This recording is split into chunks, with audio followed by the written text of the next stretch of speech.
Good afternoon, Carla. Would you like to do a mic check? I would love to. Thank you. Can you hear me? Loud and clear. Thank Thank you. you.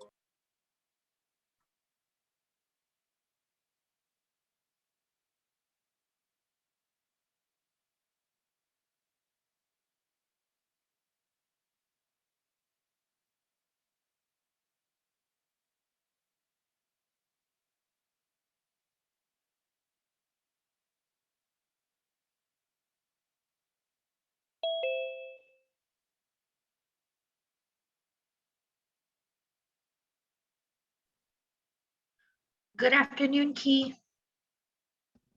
Hello. Loud and clear. Have a great meeting.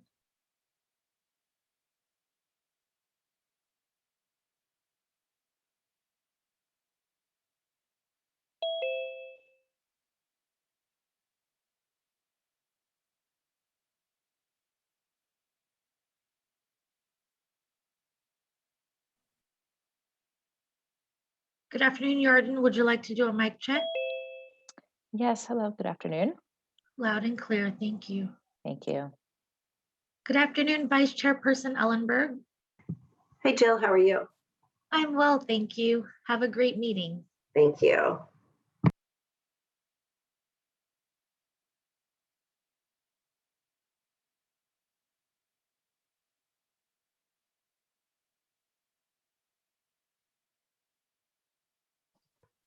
This is an announcement that our meeting is now broadcast live on our web portal and YouTube.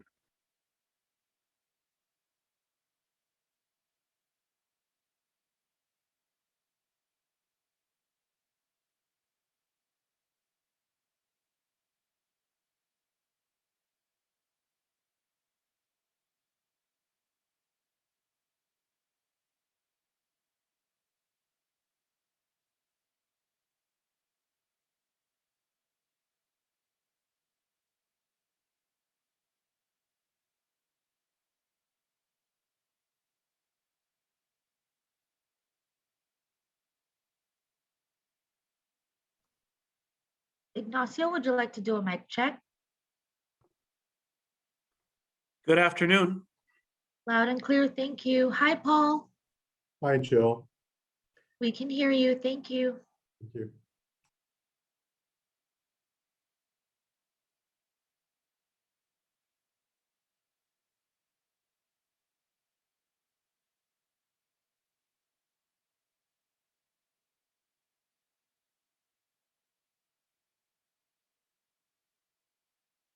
Yolanda, if you're trying to connect to the audio, we can't quite hear you. We can see you.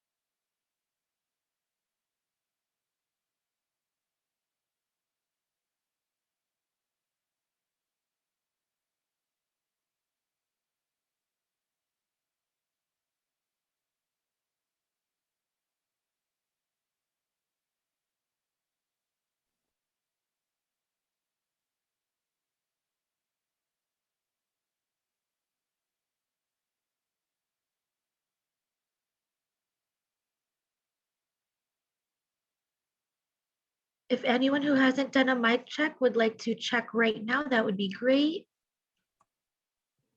Good afternoon, this is Moretta. Thank you, Moretta. We can hear you, and we can hear you as well, Catherine. Thank you very much. Good afternoon, this is Maria Love. Maria, we can hear you. Thank you. Good afternoon. This is Mary Ann Dewan. Mary Ann, we can hear you. You're all set. Rob, would you like to do a mic check? Yes, please. Good afternoon. Loud and clear, sir. Have a good one.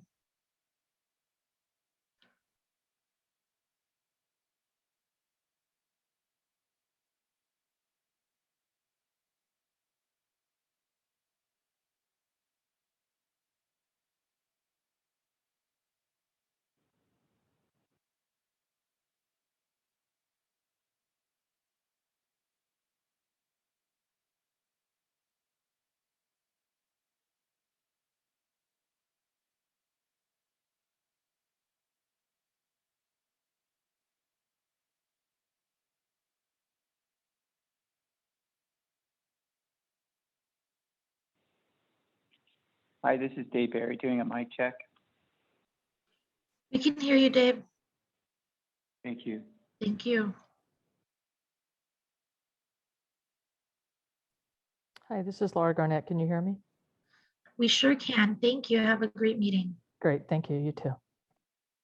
Chairperson Chavez, would you like to do a mic check? Hi there. Hi, we can see you. You're all set. Thank you so much. Hello, Miss Yolanda.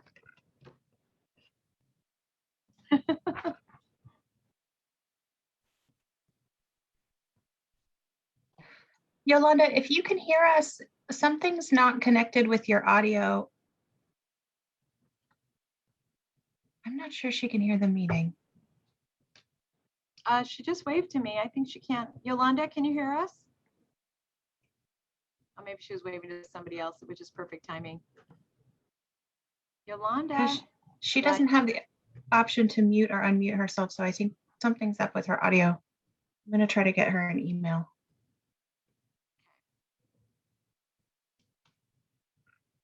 Can you make me a co-host?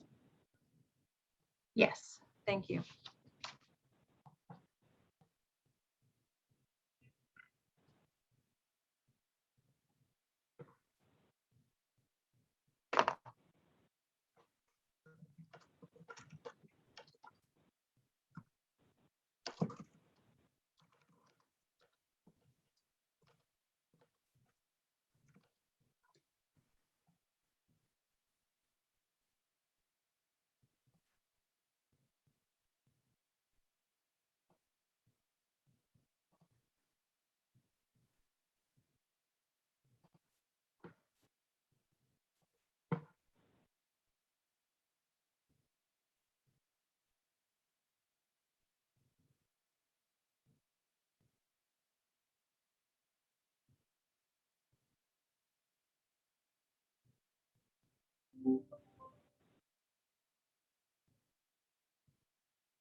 All right, so we're going to go ahead and get our meeting started.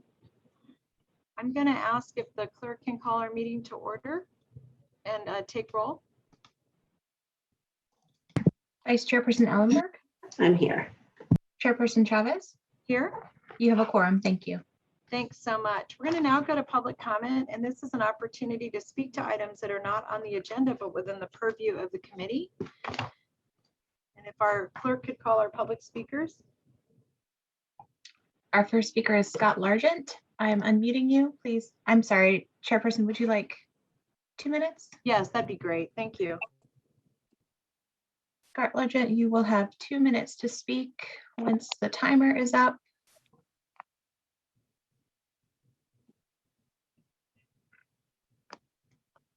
Apologies for the delay. And go ahead, Scott, when you're ready. Okay, I didn't see the unmute. I might have selected it before, so I hope everyone can hear me. Yes. Today, I felt like kind of updating people on the struggles to be bad that I'm going through, but that is over time going to work itself out, and eventually it will be okay. The more important thing, and that we're running out of time on, is simple Rose, and Supervisor Ellenberg, you're very familiar with Rose, and I'm sure Cindy that you've heard us talk about her a lot. Elderly woman, disabled. She has a big heart, but she's been through a lot. And she can be, I've said that, she can be very difficult. She's been wronged by the system, and the system will not repair what they did to her. I'm not an attorney. I'm learning a lot about the law, and I am getting out of my lane now. I'm sure the DA's office will probably try to come after me for trying to practice law without a license. But what I'm trying to do with Rose, I'm not her attorney, I'm her friend. And I'm trying to guide her in the right direction because the public defender's office has just completely turned a blind eye to everything that's going on with her. I have been put on as a support person with Rose. There are ADA accommodations. And what I'm trying to get is all of Rose's information so we can properly fight these stay away orders in civil court. The public defender's office is balking on all this stuff right now. They're stonewalling us. They're providing hard copies of certain things, but you would think in the 21st century, they could put this all up onto a cloud service, give her paperwork, police reports, chest cameras, and give the woman the opportunity to defend her rights since she's solo in civil court. Her first court appearance, she was never taken to. She was in custody. We need to unwind what happened. And just so you all know, I was in there with Rose actually a couple of weeks ago, and it was so sad to see what was happening to her. And I could not stop to say, don't do this to this poor woman. And I was arrested, dragged out of court, and thrown in the Santa Clara County Jail. So it's very hard. I don't know what to do. That concludes our speakers. Thank you. Thank you, Scott. We're going to go now to approve our consent calendar and changes to the agenda. And I'm going to, Supervisor Ellenberg, there's a lot here that I want to move around. So I'm going to go slow. And if you want to jump in and make any changes, what I'm going to do is I'm going to first go through and just explain how I'd like the agenda to run today. And then the second thing is to go through and explain once things are put on consent, why with some direction. So let me start with moving things a little bit out of order. I'd like to take item 14 first. This is our Title IX report. And I would also like to hear together items 16 and 17. That's the child care feasibility at county space and the employee child care needs and feasibility assessment. I'd like to put onto consent item 4, which is our extra help usage. Item 5, our adult protective services annual report. Item 8, the fetal alcohol syndrome, spectrum disorder report. Item 12, that's the CDOT report. Item 13, that is the sexual assault processing map. And item 15, the report on the VASC. What that would leave on the regular agenda would be item 14, Title IX, item 6, schooling services, item 7, school-based mental health universal design strategy, item 11, DEBS, Medi-Cal, and CalFresh programming, item 16, item 17, which is our child care work, and item 18, a report from the probation officer, item 19, a report from SSA director, and item 20, a report from the DCSS director. How does that sound as a framework? That's all fine. I'm Great. sorry, was 9 and 10 added to consent or on the regular agenda? I'm sorry, they are on the regular agenda. Thank you. Yeah. So, so let me go to and talk a little bit about the consent calendar. So for item 4, I want to say to everybody, these reports are very good. So it makes it easier just to give feedback to the reports. And that's what we're going to be what we'll be doing. And so I don't want staff to misinterpret them that they haven't been read because we read your reports. Item 4 is a report from ESA relating to extra help usage, and wanted to just thank them for that report. I don't have anything else to add to that. Item 5 is the Adult Protective Services Annual Report. The report is very clear, and I just want to say how much I appreciate the staff's transparency, because by saying what's not working, it gives us a chance to have a conversation about what could work, particularly as it relates to staffing shortages. And so what I would like to do is we're going to ask the staff, the administration, to come back next month with updates and recommendations on what it would take for us to improve our service levels, to decrease the waiting list, and to address the risks and direct impacts of the program. I recognize that these reports can be challenging to write and get approved in that month timeframe. What I would request, and I think it would be fine if you wanted to use a slide presentation, if Supervisor Ellenberg's comfortable with that, instead of a full written report, because what we want is your analysis on what it would take to address the need. So for example, what steps would you need to take? Is this about filling vacancies? Is this about not having enough DSWs? And then also, what's the realistic expectation based on the changes that you recommend? That would be for item 5. Item 6 is going to be on the regular agenda. I'm sorry, let me go to item 8. This is a report from Social Services on the fetal alcohol spectrum disorder. I just wanted to say thank you to the staff and to Miguel and your work. I think this is moving in a very good direction, and I just wanted to acknowledge that good work and say thank you. I'm going to go now to item 12. Item 12 is the report from the Office of Women's Policy related to CEDA. I really want to thank the task force members for all the good work they're doing. And on this item, what I'd like to recommend is that by the May meeting, I would like the CEDA task force to bring forward their top 3 or 4 items that they would like the county to play a leadership role in addressing with as much specificity as possible. So that would be for the May meeting.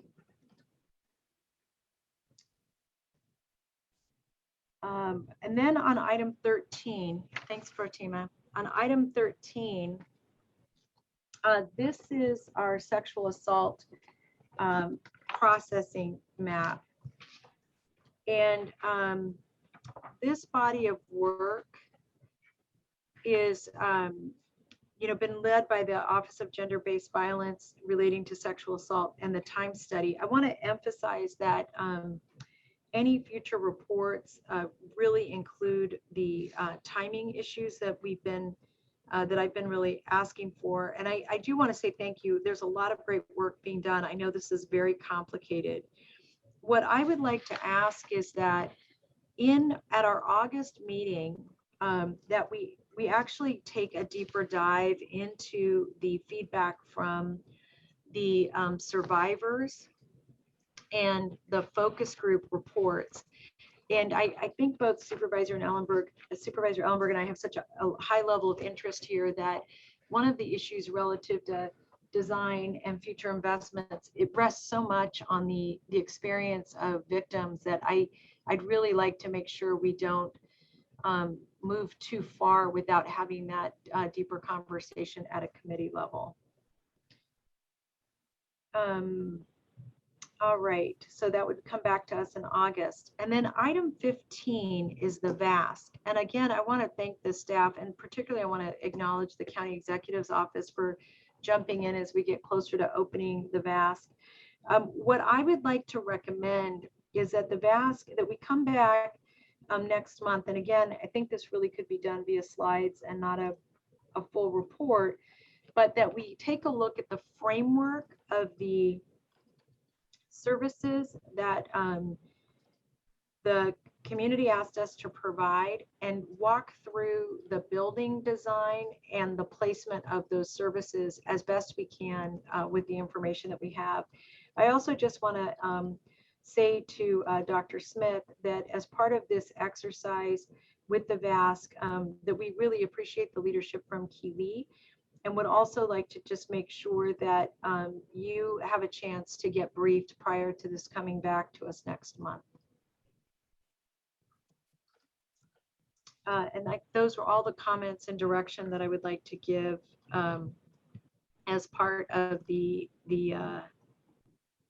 our consent calendar. And the only other thing I wanted to acknowledge is that I would like the assessment to include the 2017 pre-design report as the base level for the response that I'm requesting.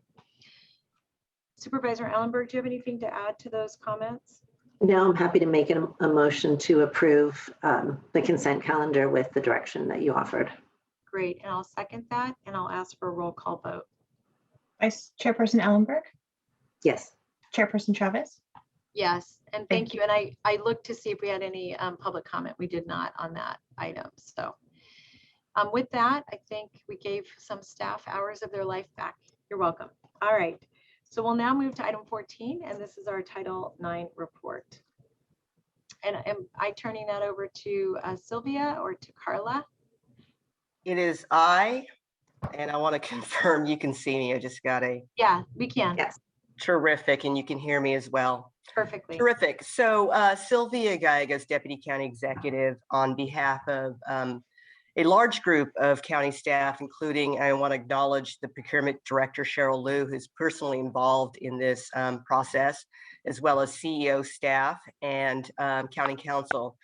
So this is our most recent quarterly report, which the board asked us when in the fall you directed us to report back on a quarterly basis with respect to the status of our work.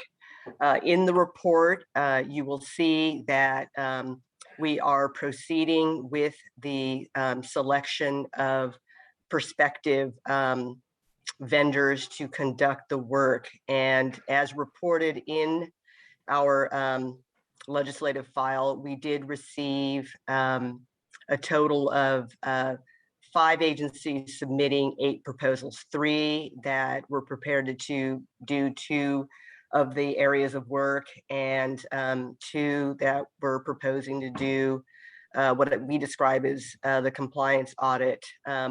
We have convened an evaluation committee, and it's actually quite an extensive process. We prepared an evaluation guide, and then our procurement and contracting specialist in the CEO's office has been conducting training in preparation for the group to convene. And before I provide a date, I wanted to advise you that, in fact, we have representatives of the sexual assault advocacy CBOs. We have survivors.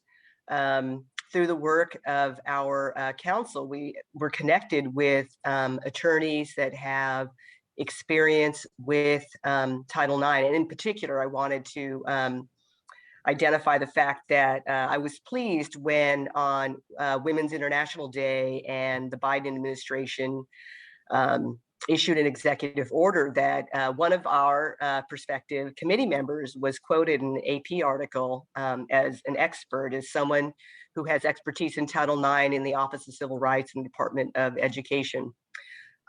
We have a date finally, and I would say that it was difficult because we have a myriad of folks, as I set forth just a moment ago, but it also requires quite a bit of their time, nearly a day of their involvement. And so we finally were able to secure a date when everyone is available. It's April 14th. The evaluation committee will review based on the criteria set forth in the RFSQ and make a recommendation to me. Ms. Young will be what I describe as sort of the business owner representing the county executive's office, and they, through their evaluation, will award points set forth in the criteria that's available in that ledge file report. and again, make a recommendation to me. And then we hope to go forward with the process of entering into negotiations with the recommended vendors and would issue a notice of intent to award. The only information that is not set forth in the report that I would make available to you is the fact that the date we finally were able to select for everyone is April 14th. So with that, I see that Ms. Young is here with me and Ms. Collins. And so we are prepared to respond to any questions that you may have. I would only add as a footnote that while Ms. Collins is the director of the gender-based violence prevention program, we've actually have walled her off from this process as she is a trustee of a school board. And from a perception perspective, we thought it would be beneficial that she be walled off. And so while she assists with the process, she is not involved in this particular part of the work. So with that, we're available to respond to questions. Great, thank you. I'm going to first go to the public comment, and then I'll come back to the board for comments and questions. So if you wanted to speak on this item, this would be the time to raise your hand. Let me just give folks a minute to do so. Would you like 1 or 2 minutes? That's why I'm waiting to see Oh. how many folks we have. Jess, thanks. Anybody else who would like to speak on this item? All right.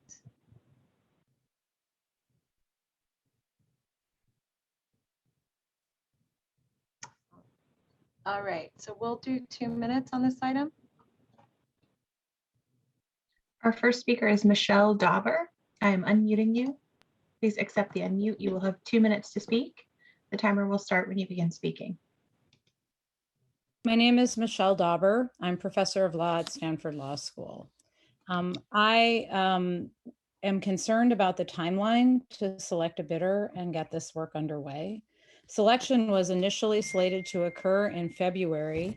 It was later pushed out to March 15th, and now I understand that it has been pushed out an additional month to April 14th before the committee will even meet. So that is a lot of delay. There were only 5 bidders, 3 of whom bid on both parts of the contract. While I know that the county is busy with the COVID-19 epidemic, I want to remind all of you that this is not the only public health crisis affecting our schools. Campus sexual harassment and violence has long been at epidemic levels with devastating health impacts for survivors. Right now, colleges and schools are reopening, and when they do, rape will come back to school with them. As you work to safely reopen our schools in this county, please remember that safety at school includes safety from sexual violence. At Stanford, 40% of female undergraduate students experience sexual violence during their 4 years with us. According to other surveys, 2/3 of secondary school female students experience sexual harassment, and actually also an alarmingly high proportion of students who do not identify as female as well. Finally, I urge you to select a single bidder for both parts of this contract. You have 3 bidders who have asked for both parts of the work. As you know, I strongly oppose the decision to bifurcate this contract. In my expert opinion, it is impossible to conduct a competent audit without considering both the policies on the books and the implementation of those policies in action. It is not going to be possible for a vendor to obtain a rich and nuanced portrait of school compliance without both pieces of data. Thank you. Our next speaker is Maya Brockbank. I am unmuting you. Please accept the unmute. You'll have 2 minutes to speak. The timer will start when you begin speaking. Hi there. Thanks for giving me the opportunity to speak today. My name is Maya Brockbank, and I am a senior at Stanford University and a survivor advocate. As you all have heard from me before, this is something that's really near and dear to my heart. And I guess I'm wanting to speak today to really emphasize once more the urgency of this issue. We met in December and talked about the importance of picking one firm to do this and that it be done in a really swift way. I understand that the world is on fire right now and that a lot of attention is being given to COVID, but I think to sort of echo Michelle's point, not only is is rape going to increase as people start to come back to campus? But actually, a lot is happening right now. And that part of the point of this audit was to be able to capture the failures of Title IX as amended by the DeVos regulations. And that one big blanket piece of that is that it didn't cover off-campus assaults. And right now, as people are off campus, they're still getting assaulted by their peers. They just aren't having that protection. And so the more delay that happens here, the fewer people are there advocating for those survivors, seeing them and understanding what they're going through. And so time really is of the essence here. Again, I know this is one of many things you're juggling, but this is a really serious impact on people's lives. And being a survivor navigating COVID is something that I think we can all imagine is unimaginable amounts of pain. And it's really important that students in this county know that there are people who are actually there to listen to them and stand for them. And so I really hope to not have to show up in another 4 months feeling like there hasn't been any more progress. So thank you so much for doing this. We really appreciate it. I think I just want to emphasize the urgency of moving fast as possible in order to pick this firm and have it be a single firm. Thanks. Our next speaker is Sasha Ryu. I am unmuting you. Please accept the unmute. You'll have 2 minutes to speak. The timer will start when you begin speaking. Hi guys, can you hear me okay? We can, thank you. Okay, thank you so much. Hi, my name is Sasha. I'm a senior at Los Gatos High School. I urge the committee to prioritize their county-wide Title IX audit, which unfortunately has been falling behind schedule. As county schools return to in-person learning, survivors' safety will be seriously and severely compromised. I myself have never been assaulted. I have never experienced the trauma that comes with surviving such a violent and heinous crime. Unfortunately, many of my friends cannot say the same. This summer, when they came forward, they were silenced, insulted, and disbelieved, not just by our peers, but by some of our teachers.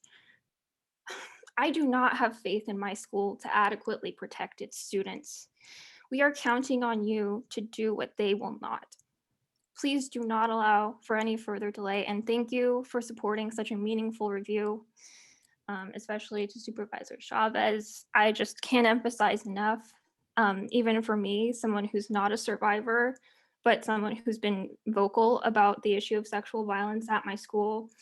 I don't feel safe going back. I know that if I were to show my face in front of some of these people, there would be whispers and insults and catcalls, and I don't know how anyone, somebody younger than me, could learn in that environment. I do not feel safe going back on campus. I will finish my last year of high school in my bedroom, sitting next to my laptop while my friends' abusers go back to class as if nothing has changed. So I ask you again to not let this happen to the next generation of students who will come after me. Thank you. Our next speaker is Leslie Logan. I am unmuting you. Please accept the unmute. You'll have 2 minutes to speak. The timer will start when you begin speaking. Thank you. My name is Leslie Logan. I'm a longtime volunteer and advocate for schools in Los Gatos. My experience on several district committees over the years tells me that change in our educational institutions happens slowly and only with much effort. Contending with competing priorities, school boards often require significant public pressure to give adequate time and attention to difficult issues like sexual violence. That's why this report is so critical and appreciated. It will shine a light that is exactly the kind of impetus school boards need to seriously evaluate the efficacy of their policies, evidence for policy change to begin the movement towards safety and equity for all young people.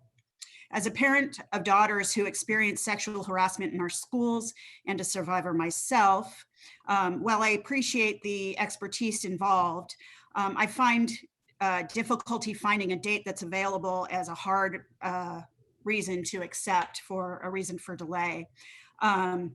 As students return to campus, the violence and harassment return right along with them, as do the retribution and confusion that are caused by this mire of policy, as you just heard. So please, let's keep this moving along without further delay. Thank you very much for your time. Our next speaker is Abby Berry. I am unmuting you. Please accept the unmute. You'll have 2 minutes to speak. The timer will start when you begin speaking. Hello, everyone. My name is Abby Berry. I'm an alumna of Los Gatos High School and currently a student at UC Berkeley. I was also in BBYO with Nava Ellenberg, Susan's daughter. Last summer, I helped start a Me Too movement, and during this time, I became a confidant for over 300 Los Gatos High School students' experiences with sexual assault and harassment. It became increasingly clear that teachers and administrators were not only ignoring student code of conduct violations, but actively protecting abusers, stalkers, and rapists. We uncovered that lack of accountability in our district, which has spanned over 20 years and has forced several survivors to leave the school and move districts. This is a systemic issue, and at 20 years old, I was leading a team of teenagers in demanding the adults in our life to protect us against it, and they ultimately failed. Our last hope was to go to the county and demand that they hold the administration accountable. It is absolutely imperative that the audit move forward immediately. This issue cannot wait any longer. Domestic violence did not take a pause during the pandemic, and if we look at statistics, it actually increased. Please don't fail us like the Los Gatos administration did. Thank you. Our next speaker is Julia Paris. I am unmuting you. Please accept the unmute. You'll have 2 minutes to speak. The timer will start when you begin speaking. Hi, my name is Julia Paris, and I'm a senior at Stanford. I'm also a survivor advocate, and I wanted to say that I appreciate the county's efforts to ensure that the selection process is both rigorous and responsible. Sorry about the background noise. But I really want to emphasize that there is a cost that comes with waiting longer to make this selection, even if it means having, more meetings. And I want to reaffirm the point that, this is an issue that needs to be prioritized as an imminent responsibility of the county, and it should be addressed as soon as possible. And I know that scheduling a lot of people in this committee is a time and resource constraint, but the fact is that sexual violence won't wait until it's convenient for the county to address it. And finally, I just want to agree with the other people who've already spoken and affirm the importance of the county strongly considering choosing a single bidder for both components of the contract and doing so as quickly as possible. Thank you very much. Our next speaker is Elena Fox. I am unmuting you. Please accept the unmute. You'll have 2 minutes to speak. The timer will start when you begin speaking. Thank you. I know that over the last months, you have heard so many heartbreaking accounts of violence occurring in our county schools. Many people, a large number of whom are children, have courageously come forward to share their stories, their tragedies. So far, what they've received in response is retaliation and harassment. These people are looking for protection. We owe it to these survivors, and we owe it to the future and current students who have not yet experienced this protection. It is such a vital step that we conduct this Title IX audit efficiently and as quickly as we can in order to ensure that we have information. We owe it to these people to be doing everything within our power to help. This audit is a crucial step. Thank you. Our next speaker is Emma Surkoff. I am unmuting you. Please accept the unmute. You will have 2 minutes to speak. The timer will start when you begin speaking. Can you hear me okay? Yes. Great, thank you. My name is Emma, and I'm a graduate student at Stanford University and a resident of Santa Clara County. I want to tell you both as someone who lives in the county and as a student here that while we really appreciate the fact that this issue has been given all this attention and the resources have been allocated to do this audit, that this has to move as fast as possible, because we understand that it takes a long time to do things rigorously, but this cannot be at the expense of doing this quickly and efficiently. And because it needs to be done efficiently, I strongly encourage selecting one vendor to do the review of both the law in the books and the law in action, and review both the policies and the ways they get implemented.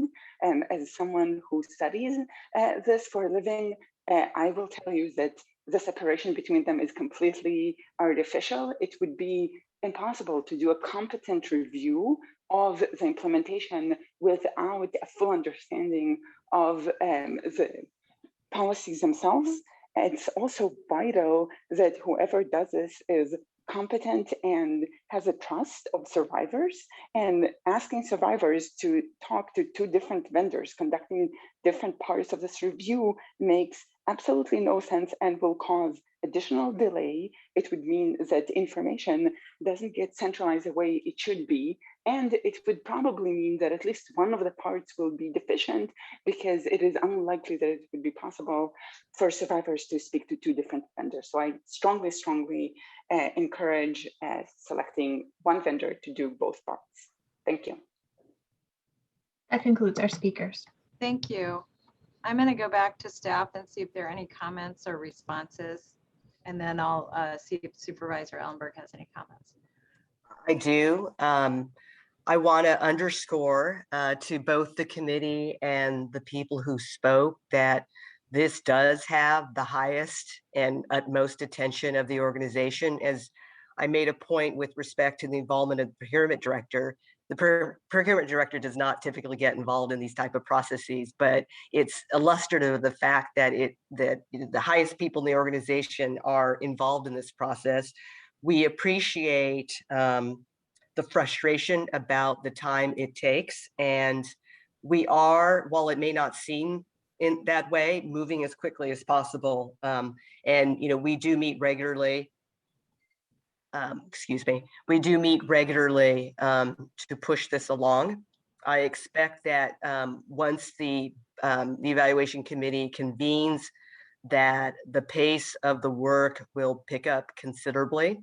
I also wanted to note that, as I did in my prior comments, that the Biden administration did issue that executive order, and we were anticipating that such an order may be issued. And so when we did create the RFSQ, we asked prospective respondents to describe to us how they would account for ongoing changes in a rulemaking process with respect to Title IX.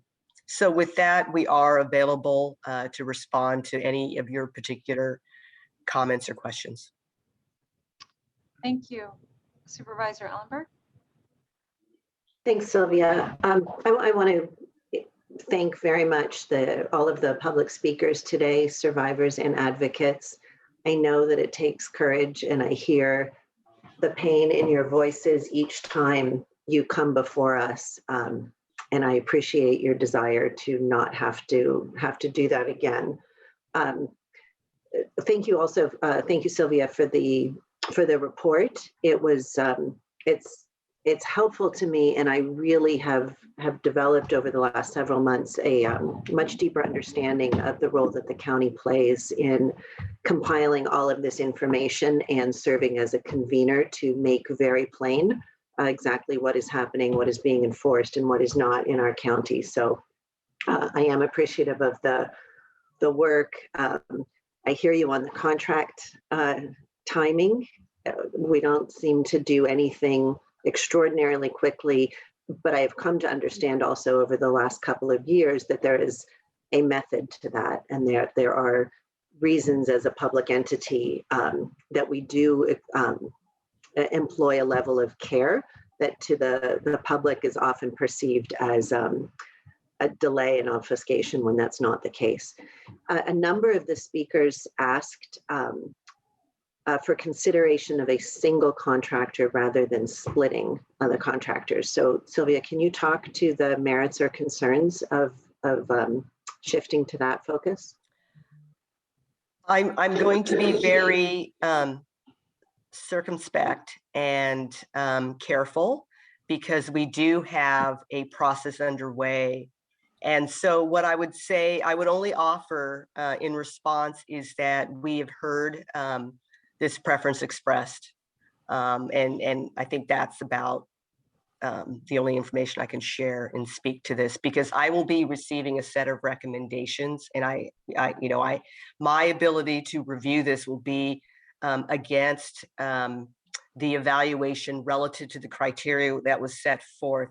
And I realize that that's not a very satisfactory answer, but I must emphasize that I have to speak with care, because I don't want to in any way invalidate this process and cause further delay. Let me try a different way. as any good cross-examiner. And if this doesn't work, I respect that. Can you describe for us why the particular criteria that are in the current RFP were chosen and what the thinking was in moving with two separate contractors or dividing the work? Can you answer that? Well, what I would say is that the criteria that's set forth in the points that have been awarded to it are intended to ensure that we select the best firms qualified to do the work. So for example, we are setting forth 50 points out of a total of 100 for past experience and qualifications. And we're trying to also evaluate, the prior work engagements, budget and their narrative and Sure. references and financial responsibility. And we do have to include a local preference. But the second part of your question with respect to why do we have these two significant categories of work? I have said previously that number one, we have quite a number of schools to engage, from K to post-secondary, as well as other institutions, including museums. Arguably, if we want to not allow this work to be delayed by many years, you would have a number of firms who can tackle the work, because we, as you know, have, depending on the number, approximately 32, 34 school districts in Santa Clara County. I believe, and I've said this before, that it's on county staff to manage those two categories of work. And to ensure that whatever is gathered and the analytical work is seamless, and the information that is presented to the board and the community is a complete and thoughtful and careful picture. I have said in the past that I am supervising at the executive level the Stanford Community Plan update, and I will tell you that we have no fewer than 5 consultants that we're managing and disparate studies. That is time consuming, but we are doing it. And so it is part of staff's job to be able to manage that work. And so that was the way this was structured. And I will continue to commit to you all that what we come back with will be a quality work that, you hear the respondents, will give you a genuine and clear sense of what's happening in our community and create a platform for making that meaningful cultural change that everyone is seeking. So we welcome this engagement and look forward to this opportunity to, frankly, do really significant, momentous work. Yeah, thank you. What I heard in there, Sylvia, was sort of a divide and conquer approach, where if there are multiple contractors, they would be investigating in different school districts, different purviews. So is it the case then that survivors would not be in a position to need to speak with more than one investigator, that they wouldn't be overlapping? Is that accurate? Yes. So when I made my comments, I was making the argument about why multiple vendors would be to our advantage. The way we would structure the work, no one would ever be interviewed multiple times. It would be, you would have an investigator, we would have convenings that we would invite people that would be trauma informed and safe. And so I want to assure you there wouldn't be redundancy or any working at cross purposes. All of that coordination has to happen through staff. Let me make a recommendation. My recommendation would be that you send the RFSQ to the board just to remind them about the scope of work, because that's a little unclear. And Supervisor Allenberg, one recommendation I would make is that we had a very robust discussion about this topic at a committee meeting prior to the RFSQ going out. And I think it might be beneficial. I think, well, anyway, let me just make 2 points. One is that the characterization of the approach is one that that I have concerns about, even based on the scope of work. And I think if I'm going back to the discussion that we had at the last meeting where we discussed the framework and the approach, what the staff essentially said to us at that time was that the board gave direction to give the option of having this broken out into two pieces instead of having one single scope with one or many people applying for it to be able to do one job. And the difference between what Sylvia's saying and I'll just say what I was concerned about is that the coordination of the information based on the scope of work is my highest concern. And I also recognize that since you and I, Supervisor Ellenberg, aren't part of the evaluation process, I don't, I'll just say that,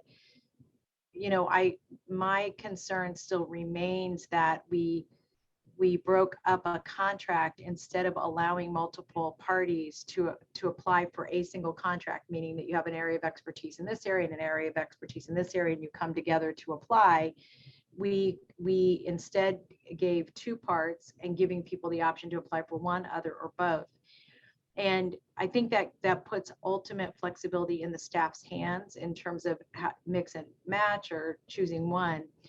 But just as one member of the board, my primary concern remains that the oversight of the contract be under one human being, one, not 42, but one, and that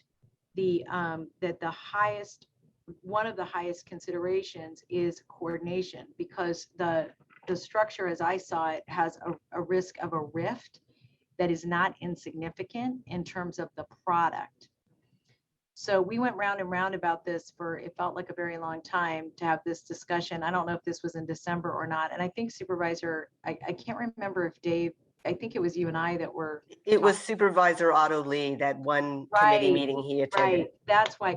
But so Susan, I would say, listen to that discussion and we can get you a clip of it, because you'll hear in extremes, like the staff will get a chance to make their case again prior to the current contract, which is why I don't want to ask Sylvia anymore. I just want to re-emphasize that the coordination and the management are my highest concerns. In addition to, my expectation is the product has to be fabulous. But I would not, Supervisor Ellenberg, I think that the thing that I would just say to you is that the number of school districts should not be the driver of whether or not you have two different firms taking two different pieces, because the scope is the scope.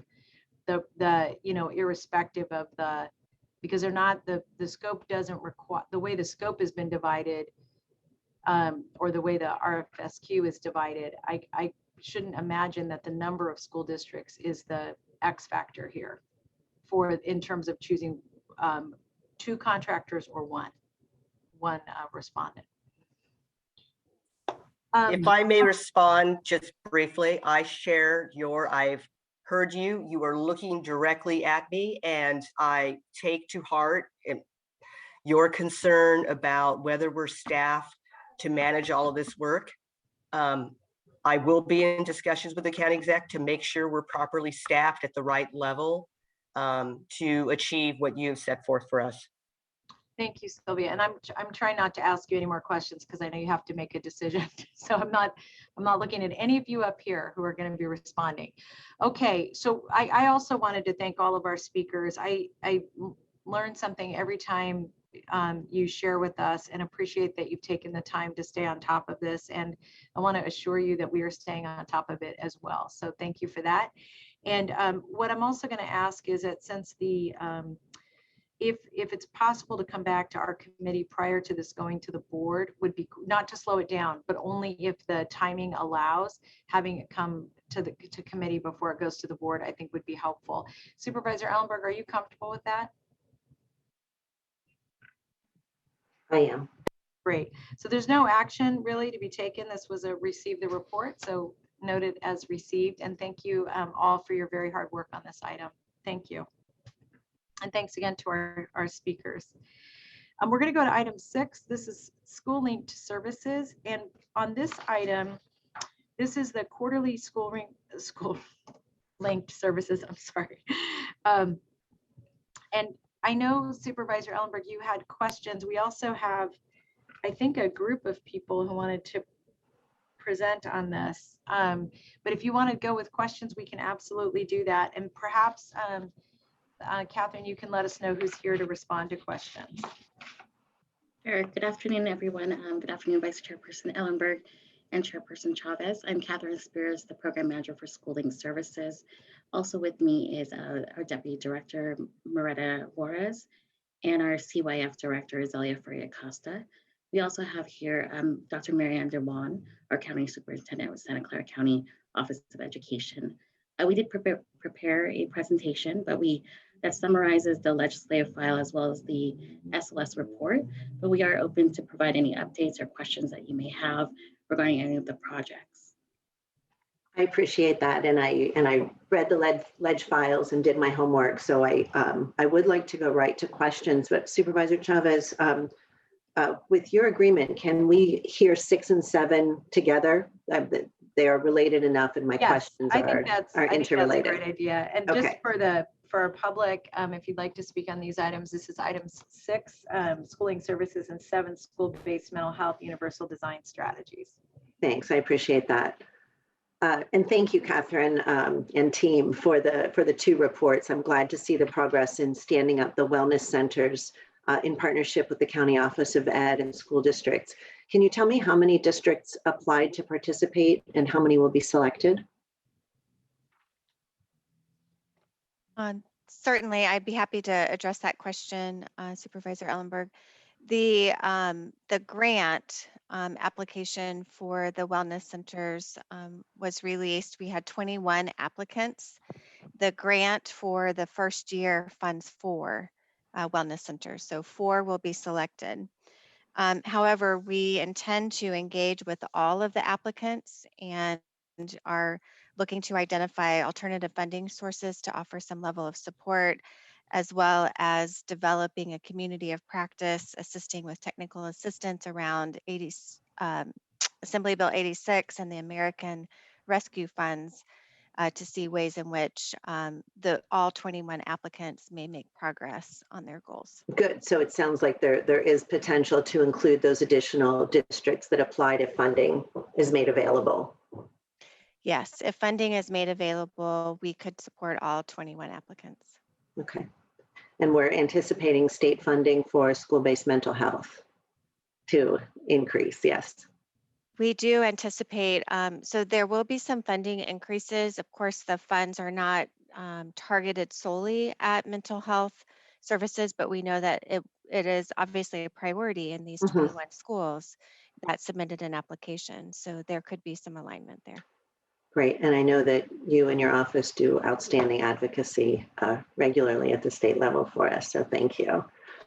The SLS report in item 6, among the many updates, does touch on some efforts between the schooling services coordinators in participating districts to prepare for students returning to campus and for how long on-campus services will be provided with safety protocols in place. I'm concerned about how we ramp up levels of support, screening, and teacher training to prepare for potentially much higher levels of anxiety, depression, or grief among students and families after this very, very hard year.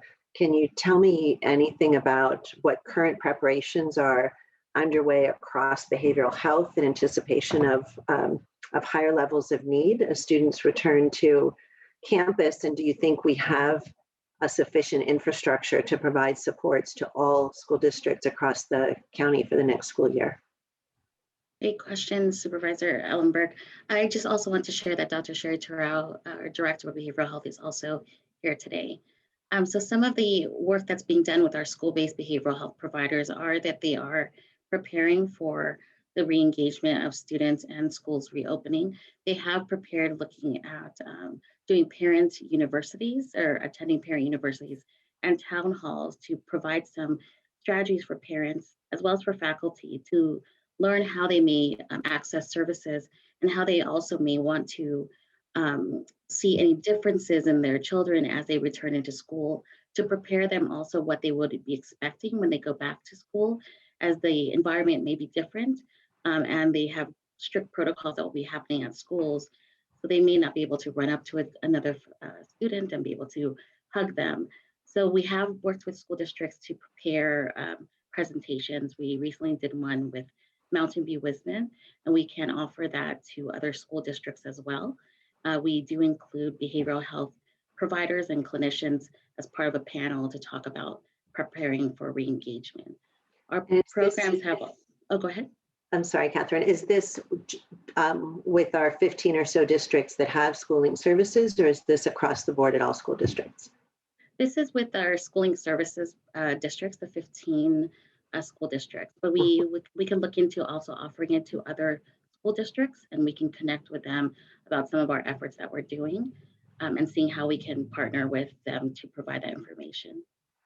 Thanks. I think that's critical. We hear and see a lot of public concern around learning loss, as if kids can come in and, immediately be fed all of the information they need to make up for lost time. And I think that the far bigger initial concern of urgency is just going to be how everybody is doing. So I appreciate that, and outreach with tools, toolkits if they exist, guidance for teacher training, best practice approaches, best practices after a pandemic that can get to all of the school districts, I think would be really, really valuable. The ongoing work that's described in item 7 might need to be broken out into a short-term focus on back to school this spring, and then next fall with ongoing longer-term work as planned. I'd like for the next planned report in June to emphasize what we can do in preparation for the next school year. To the extent that an increased level of support across districts will require additional resources, I'd like to see that addressed as part of the recommended budget, and any planning for use of the one-time resources through the federal rescue package. Absolutely, we can include that in our next report. Great, thank you so much, and thank you all for the work on both of these initiatives. I really appreciate it. Thank you, Supervisor Ellenberg. I want to follow up on a couple of issues and add I'm going to start with item 7 and then come back to schooling services.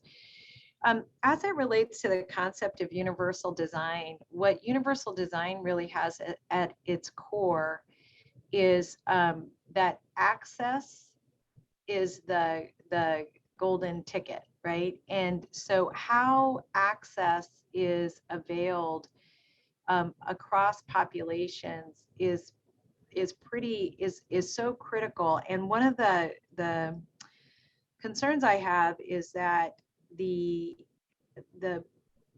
framework or the approach of having that zero access approach, that wasn't really evident in the report. What was evident in the report, and zero access, meaning that not zero, meaning that there's no barrier to access. Right. Yeah, On-site access. Okay. No, it doesn't just mean on site. It means that, and we're really learning this with COVID-19. As an example, we use a web-based strategy to sign people up for vaccines. That leaves out thousands of people in our community. So we've adjusted. The challenge, what I want to make sure of is that we either engage someone who has the experience with universal design in terms of program design, or we have an adopted framework around universal design, because as you know, there are lots of different variations of it that gets really that you all in partnership with others really look at as a core set of tenets that get us through the testing for universal design. And I'm raising that because in an environment where we're looking at income, equity, and access to tools like the internet or computer skill sets, all of that, and even how we communicate programs have to be fully examined. So what would be helpful for me, and again, even if this is off agenda, I'd love to get the framework that is being used, the actual tenets that are being used, because I just think that if the tool doesn't operate in a way that we've already seen results, we need to make sure that that's, it's a tested tool, is my point. Does that make sense, Catherine, to you and to the team? Yes, it does. It does. Looking at the 0 barriers to access is really important, and understanding also what are the barriers so that we can work with those barriers to overcome that. I think that we have been looking into some of the school districts now that have SLS, and they are doing also contracted based services with their school districts so they can cover all students. We're trying to see how that they have been working and budgeting and planning for that, and seeing if we can look into adopting that into other programming. So Catherine, here, I'm actually, let me say it a different way. I'm super sorry I'm being confusing. The tool that you're going to use, the 0 barriers tool, what we want to be able to assess is the places that tool has been used and the metrics used to determine, in fact, that we've really broken down the barriers to the access to services. And let me just be blunt about what my concern is, that there are lots of tools being used, and some of them have had more success than others. And really in our community, especially given how diverse it is, it's not monolithic, and given the income disparities, I'm wanting us to make sure that we're using something that has had enough testing, that testing will allow us to say this tool, or the tool needs some adjustment based on what others have learned about it. That's really what I want to make sure of, because the more, and actually the area that I've really looked at this more than in our social services area has really been around transportation. And there are different tools that are being used in transportation, some more effective than others because of their, I think because of the way they've been tested. So that's really the point I want to make, is that if we need to make some adjustments, we can do that. And then the second point is that the method of outreach also has to start with the 0 barriers to access. Because even as we've been doing a lot of work, and COVID-19 has really been a great leveler in many respects, because what we've been able to see is an increased turnout, for example, from some communities that we wouldn't normally get a chance to engage with, for example, those that are disabled. And just as another example, like today, I don't know if we have closed captioning today, but building these things core into the way we do outreach is really pretty critical, because what we've learned is that we can do it online and access some folks who are disabled. But for others, that's still not a good tool. And still for others, as you know, Catherine, we're doing these trainings, our CAP trainings on behavioral health, and we're doing them in Spanish and English and Vietnamese. And even our outreach has been impacted by, impacts who shows up. All of those things that we want to learn. So I just wanted to make sure that we have a way to do that, have a backdrop to how we're, or a metric to how good we're doing on the first phases, because it'll help us with the last, and also that we're using a tool that's been tested. Absolutely.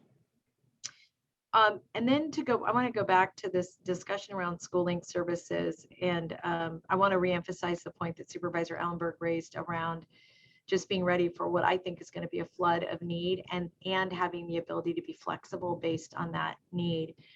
And this is really a question for the staff. Do you all think that as we go back relative to COVID-19, that this is a good opportunity to evaluate the effectiveness of schooling services overall. I think for the pandemic did hinder some of the work that was being done with schooling services in the sense that we did change our who we were serving, because now we are expanding to serve all of the schools within the school district, because not a lot of the capacity was utilized in the beginning of the pandemic. So we did expand services. So it's not necessarily comparing apples to apples when we look at how we were prior to the pandemic and looking at our services now.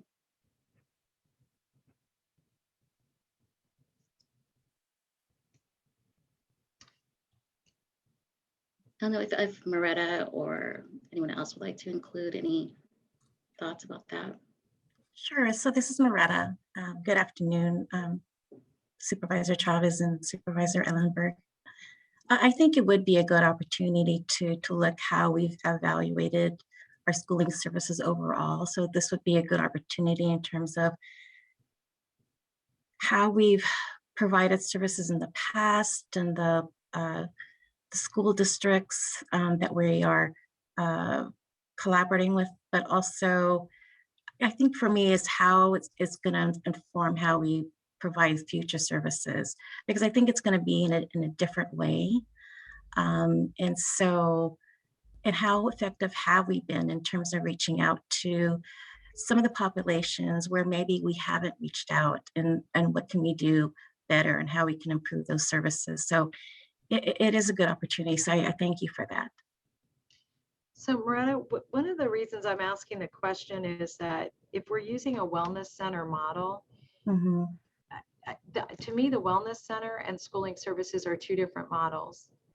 And one of the concerns I had about spreading schooling services all over every school district, and I think I was the only person who probably spoke against it, was that schooling services, the design of it was really rooted in low income schools where we were trying to build a richer network with families and make the connection to services that were less available to lower income communities. And now it's a different program.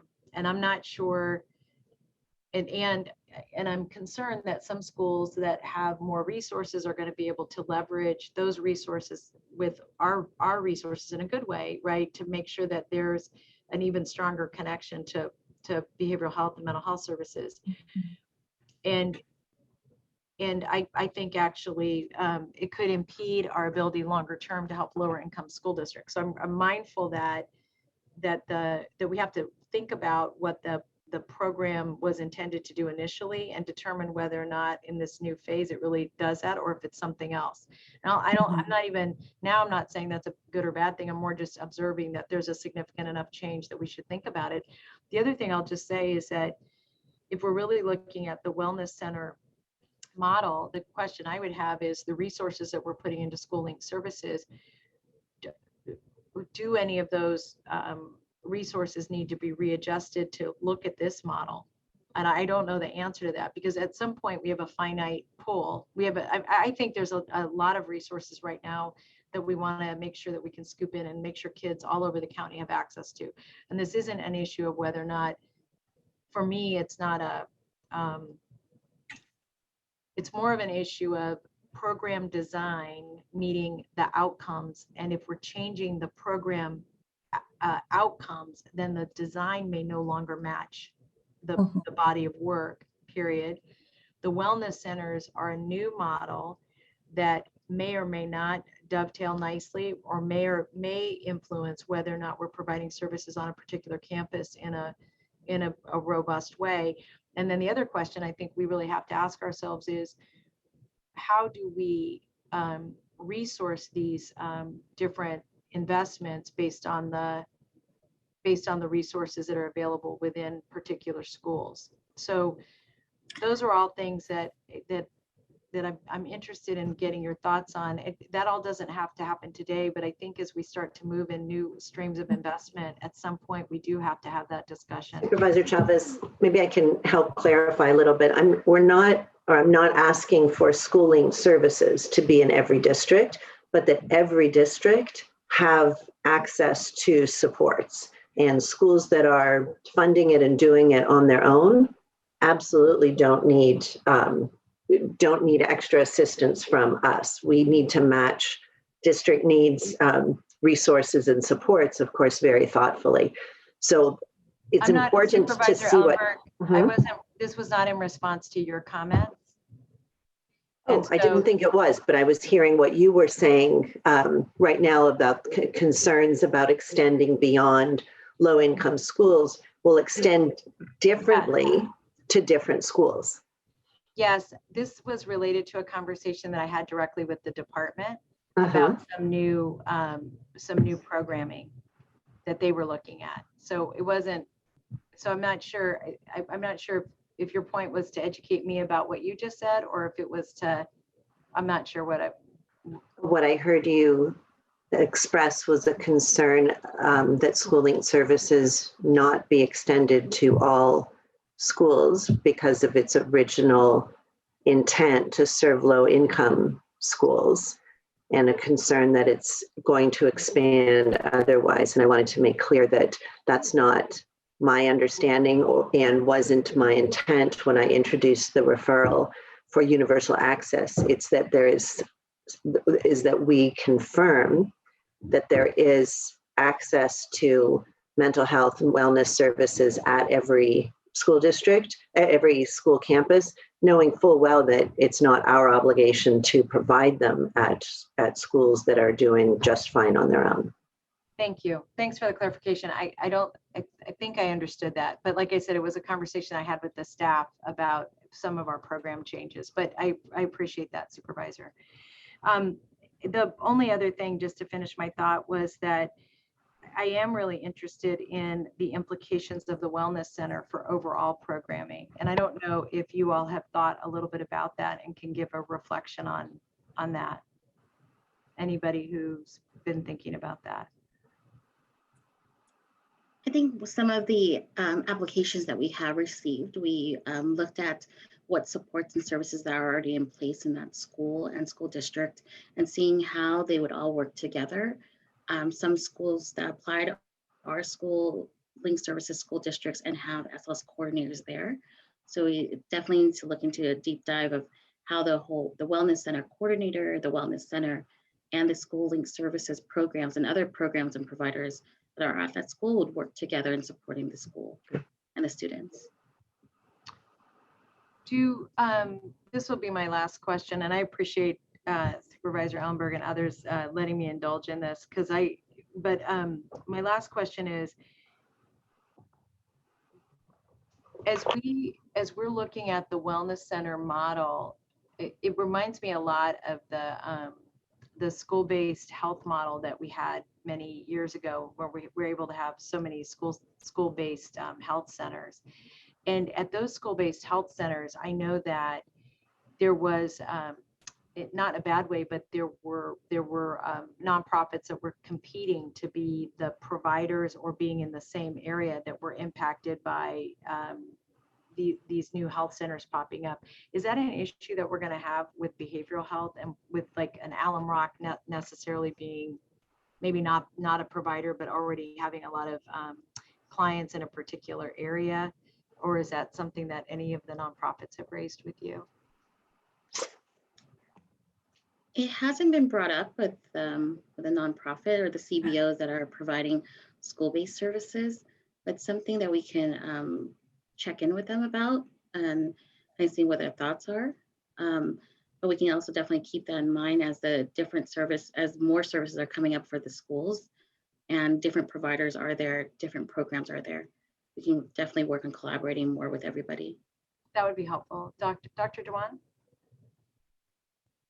I think if it might be helpful too in the future or off agenda, we could provide some information about what the current mental health Oversight Commission is saying about wellness centers and how kind of what the design, evidentiary design is of that, and how it is not a replacement or a supplanting of community-based organizations, other service providers, and how we would certainly not want to give the presumption that there's competition for for that, but rather ways in which we can coordinate best, and creating our schools as places of wellness.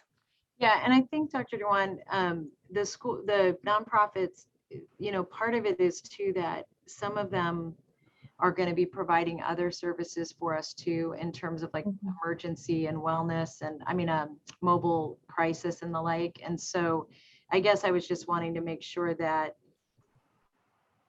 we were mapping that in a way that really allowed us to expand services, not contract them, but at the same time recognizing that some of them have partnerships. I know you know this already with particular school districts, and so I just didn't know, are they, I just didn't understand the connection there. But I think that would be great, and I'm always happy to get educated about these things, so that'll be fun for us to do. I don't have any other questions. Supervisor Ellenberg, any other comments or questions? No. Okay, there's no action on these items, so let me thank the staff very much for all of your work, your time, attention, and support as we get kids back to school. Thank you. So we're going to move to item 9. This is a family finding program, and I don't know if we have any staff. I think on this one, I just wanted to, I don't know, Supervisor Ellenberg, if you have questions on family finding at all. I don't. Okay. Thank you for the report, Dan. Thank you.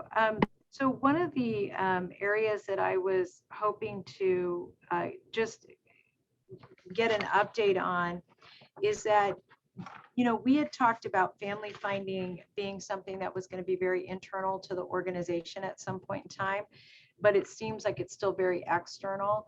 And I'm wondering, Dan, if that's an area that you're going to be taking a look at, or where that is in process. Yeah, good afternoon, supervisors. Dan Little, director with DFCS. That's a good question. The work that we're looking at that's going to be coming up this spring will be to do exactly that. It's going to be to integrate the family finding kind of core concepts and philosophy within the broader system. So we've done some initial work with not only DFCS, but with juvenile probation and behavioral health and our juvenile court system and some of our other stakeholders who are going to be participating in that family finding kind of boot camp and rollout from the spring. So that the idea is to center the work within DFCS, but also create change within the entire system that's going to have an impact on children and families. So one thing I'll just let you know is that I'm going to bring forward a referral because I'm very interested in us expanding family finding across all of our agencies. And so one of the things that would be great is to better, learn a little bit more, Dan, about what you're learning about it as an opportunity. And part of the reason I was so interested in having it in-house isn't because I know Seneca's done a really good job with it. I know the Uplift Family Services is doing a really good job with it, but it does seem like it should be something very core to the work that we're doing internally, and that by having it so much of it external, it doesn't feel like we're making the cultural change internally to really making connections to families and strengthening them. And maybe I apologize. I can clarify the work that we want to do definitely is to build in-house capacity. That I think that the role of family finding and the efforts to engage families in both healing as well as the supportive aspects that are provided to children is I see that as a core role of our staff and in the work of their engagement with families. I think all to create kind of a long-lasting change. That's why we also want to include some of our system partners in that as well. Yeah, I think that makes a lot of sense. I think you guys are going in a really good direction. I think that the point that I think is going to be most important for us to understand is who's playing that leadership role internal to our organization, and whether or not what we learned from family finding can go to reentry and to all the, to probation, to all the other places where we're really trying to strengthen families and make those connections. So that's helpful. Thank you. And I'll look forward to getting an update on how that, the timing of that coming in-house, and also better understanding if there are additional tools that are necessary beyond just the training. In fact, internet access and literally finding people when we're having a hard time doing that, not just through the interviews, but being able to assist families who may have lost touch with their family members. Great, thank you. And that we don't need to take any action on that item. Thanks, Dan. And item 10 is the a report back relating to the Child Abuse and Neglect Center, and that's still you. Yeah, good afternoon. And I have a presentation. I don't know if you want to just jump to questions or just go through it quick. It's up to you. Let me ask Susan. Susan, I don't know if you've ever had a presentation on this, so I don't want to cut off an opportunity to get more background if that's helpful to you. I haven't. I thought this item was placed on consent, but if that's no, 10 was not. Okay. Are you if there is time in the context of our meeting today, I'd be happy to hear about it. Otherwise, I'm happy to schedule a one-on-one with Dan on my own. Let's go ahead and hear the presentation. The reason, Supervisor Ellenberg, is that this is a body of work that Supervisor Samitian and I worked on to get us to being more responsive in this area. And I want to make sure we're not slipping back, which is why I'd love to share this with you since you're the other set of eyes here now. So good. Dan?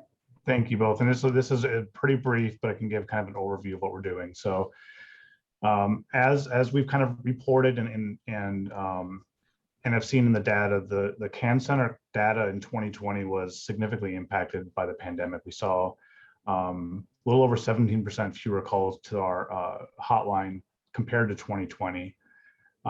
Interesting though, it was slightly fewer abandoned calls and slightly fewer voicemails related to 2019.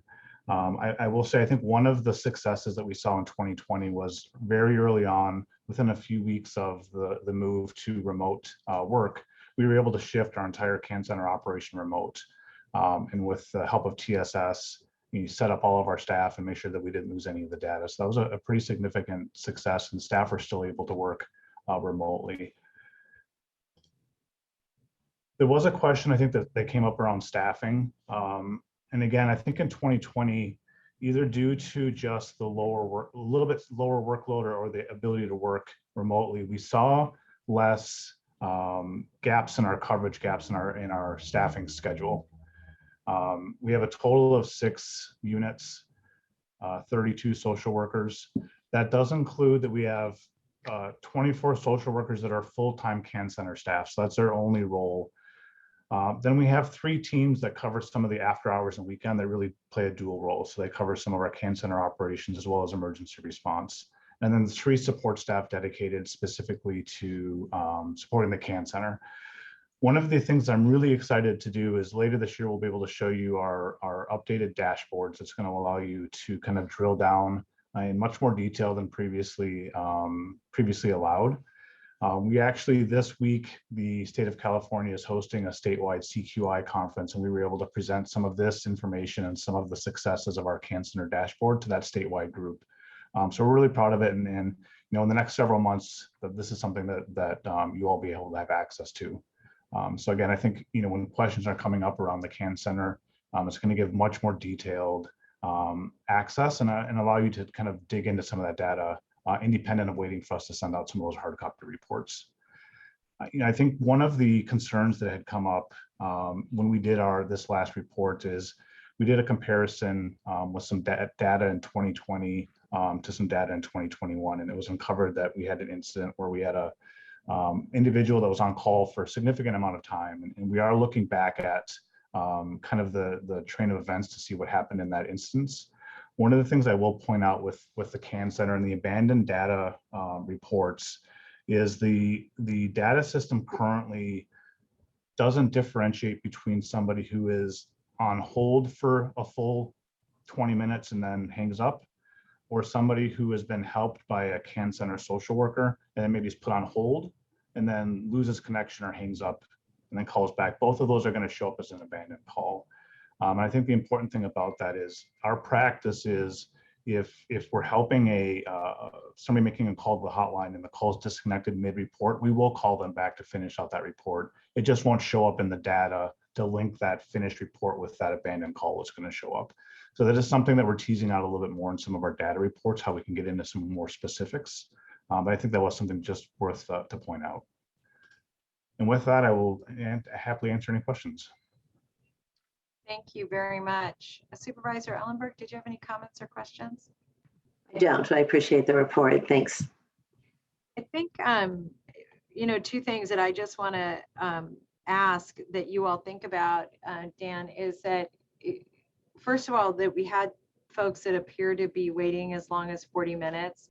We got to figure, I appreciate, we got to figure that out. And one thing I would ask is of the 400 abandoned calls, if there's a way for us to go back and do at least a little bit of digging to figure out who's who and what's what, because at least that would give us a percentage to understand how many is what over the other. And the only way to do that may be to actually call back and, if as appropriate, or do a little more investigation.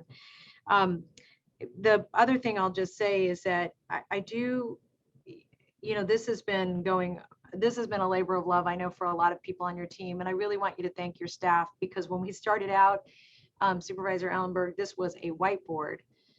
Literally physically a whiteboard. I couldn't believe it when people were referring to it as a whiteboard. I actually thought that was a program. I thought the program was whiteboard. We went and physically looked at it. It was a whiteboard with a, just a marker. Yeah.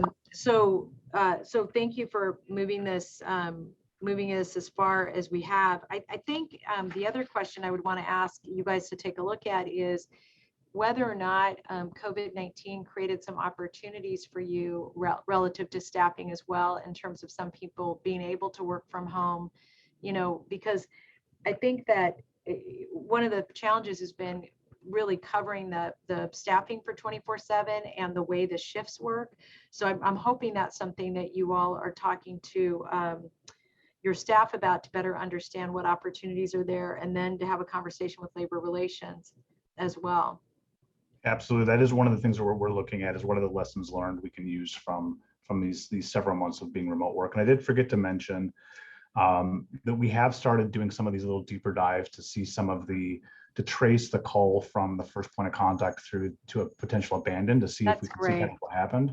The other thing is the staff have worked with our TSS partners to revamp the CAN Center calling tree, with the hope to create some additional options for callers, and also to create the opportunity, if somebody's on hold, they can then kind of get out of that queue and leave a message at that point. So it'll be interesting to see, once that goes in place, if there's an positive impact on the data at that point. That's great. And I really appreciate TSS prioritizing you all to get that resolved. So thank you for that. I don't have any other questions, except that I would love to learn, as you're learning, what needs you have. And I'm really interested to understand whether or not there's an opportunity to deal with a work from home model that may increase the ability for people to be responsive. That could be really fabulous. Okay, we have no other action on that. Thank you. We're going to go to item 11, and this is Medi-Cal and CalFresh. And I did want to just, we don't need a presentation on this, but I did just want to ask staff real quickly. I know this is a report back, Supervisor Ellenberg, that you had, so I thought it might be worth making sure you get a chance to ask any of your questions that were related to this item.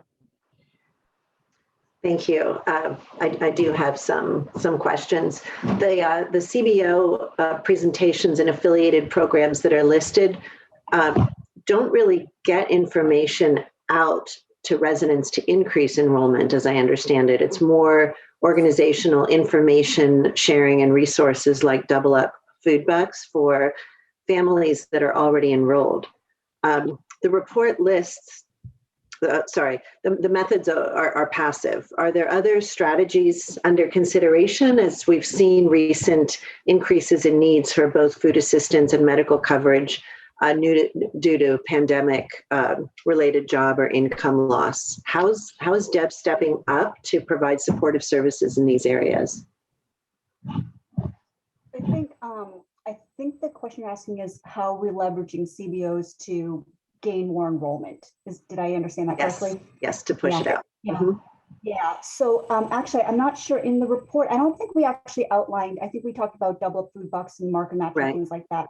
We actually do have another program called Public Assistance 101, as well as CalFresh 101. And those programs actually partner with our CBOs and other organizations to actually educate them on CalFresh in particular and all of our public assistance programs. And that helps our partners become, we call them CBO assisters that help the community to enroll in our public assistance programs. So that educates them on the full range of our programs and how to enroll in our programs. And do we have data on that? Do we know how many new enrollees are attributable to the outreach of our CBOs? We do actually. So through, and I apologize, I don't have the figures off the top of my head, but we can certainly get you those numbers. So a lot of our CBOs predominantly, well, I should say, they utilize My Benefits CalWin and also getcalfresh.org. Getcalfresh.org is really just CalFresh. My Benefits CalWin can enroll people in all the different programs. So we do have stats on the enrollment from our CBOs through those two channels. That's what how they would, our CBOs would come in through those two channels. And we do have stats on that flow. We could certainly get you that report. If I can jump in, Angela, I have that report with me. In the last month of February, we received 2,684 applications from CBOs for CalFresh. Thanks, Margaret. Great. And is that, it would be interesting to know over time, can you provide off agenda, maybe monthly for the last couple of years so we can see what's happened during the pandemic? Definitely, as long as we have this report, we will provide the data. Thanks, I appreciate that. California, as you know better than I, has low CalFresh participation levels overall, and prior data shows that it's significantly lower than Medi-Cal enrollment. How do the enrollment trend lines compare between the programs, and what do you think we can do to boost CalFresh enrollment to address specific barriers to participation, that may be preventing people from accessing, which then ends up costing the county money as well? That's a question. I'll just be completely honest. We are actually doing some work. I know there is some data from CDSS on CalFresh, so we call it the CalFresh participation rate. And that's really the delta between who's eligible and who's actually enrolled. I'll be honest, some of that data is the methodology of which they calculate that. I think the accuracy of that, there's just some controversy over how accurate that methodology is. So we're actually currently doing some work internally in Santa Clara to just come up with what exactly is that rate, the participation rate, the delta between who's eligible and who's actually enrolled, so we can really start to isolate how do we do outreach more, I guess, effectively, and how can we really start to target who's not enrolled. That is exactly the question. How are you going to target and increase those numbers? And particularly, I think it's important and timely now to make sure that eligible folks know that the public charge rule it doesn't exist, which is obviously good news, but that may be, if we've seen a dip recently, in the last couple of years, some of it could be attributable to that. So I would like to see either off agenda, or if it will fit in the work plan for next month, some specific ideas and strategies around what you're planning to do or will have already started to really actively and aggressively get our numbers up. Yeah, Supervisor, I would just add to, and I think I mentioned this the last time we discussed this, but I think an important part of the whole notion of it's not even so much a question of how do we reach out and find folks, it's also how do we retain folks who are on the program. And what we know from other states who have higher rates of participation, it's because of their recertification process is easier to navigate and more lenient. And the state has always been in a position where we don't want a high error rate. So we make folks come in a lot and provide information and update information, where other states take that risk and say, we trust you in your reporting. If there's a situation change, you come to us versus you just come to us no matter what. Well, that's an entirely different situation that would need a completely different response than what I was understanding. Exactly. And the reason I bring that up is that across the state, the county welfare directors are brainstorming on how to address some of this. And one of the things we know is if we help out on this end of retaining folks who are already in the program, we can push our penetration rate up, I think, at a much higher level. Secondarily, there is this other issue that everyone's talking about between the chilling effect of public charge and other just outreach efforts. But I want to bring that to your attention because what we could potentially use is assistance of pushing CDSS to embrace that concept, to say the state's really got to look at this and let go of its fear factor of our error rate going up at the benefit of having people receive services. Which I imagine the state might be very apprehensive about right now, given the fraud rate that they were concerned about with EDD during the pandemic. I think I want to maybe rescind my request, though, to focus on outreach to new people. I mean, I still think you should be doing that, but this clearly is a bigger issue. Are we engaged with our legislative delegation on this and with our lobbyist partners? I haven't heard about it through CSAC or UCC, but this is clearly impacts all counties. Yeah. We are, again, as the county welfare directors through our association, this is part of the strategy and brainstorming that's happened at the moment, because we know the pressure we're under to make the rates go up. And CDSS is coming to us saying, hey, you got to get out there and get the rates up. And we're like, well, you're a player in this too. And that's right. a little squeamish. So those conversations are in play. And, I think we're in the midst of, I think, getting that proposal together to get it out in front of folks in the upcoming sessions. Just one more question. Are there any legislators that are championing a shift in the model? I can look into who they're talking to as part of our association.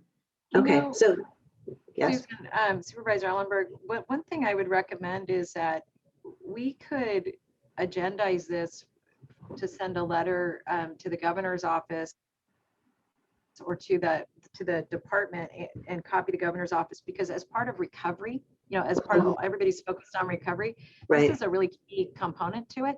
And maybe we just get the ball rolling by sending something off. And also the leadership role that you play at CSAC, you're right, you would have known if this was something CSAC was focused on, but maybe this is something you could take to CSAC as well.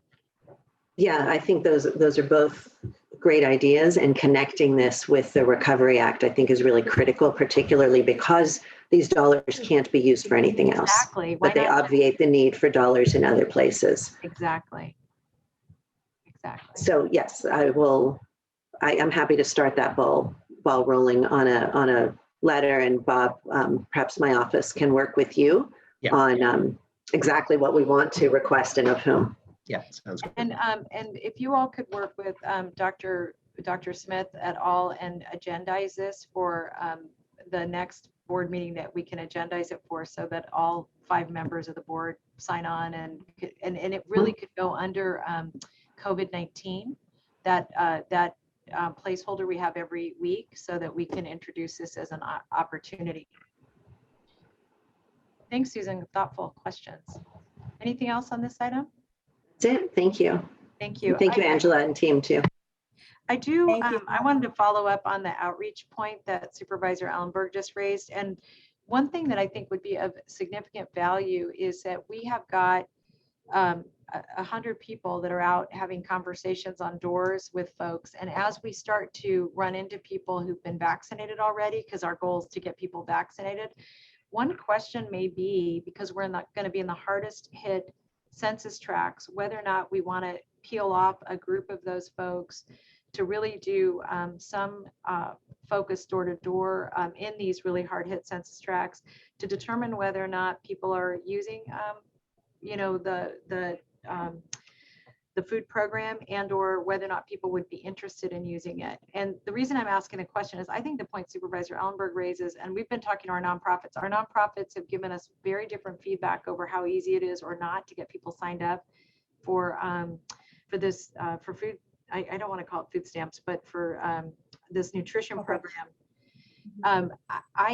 I think that I want to reemphasize the point that Supervisor Ellenberg raised about the ease of signing on as well as the retention issue, because I think we could experiment is my point. Yeah, I agree. And that's sort of what I was alluding to earlier about understanding the delta of who's eligible and who's on. I'm really glad Bob raised that point about the churn and the retention, because that is another key component. And we are trying to understand, what are the barriers to people signing on, and quite honestly, the myths and the fear about signing on, because I think some of it is actual barriers. Some of it is myths and misunderstanding about the bureaucracy of signing on. And I think our CBOs are key in understanding those misperceptions of the population of the constituents we serve in signing on.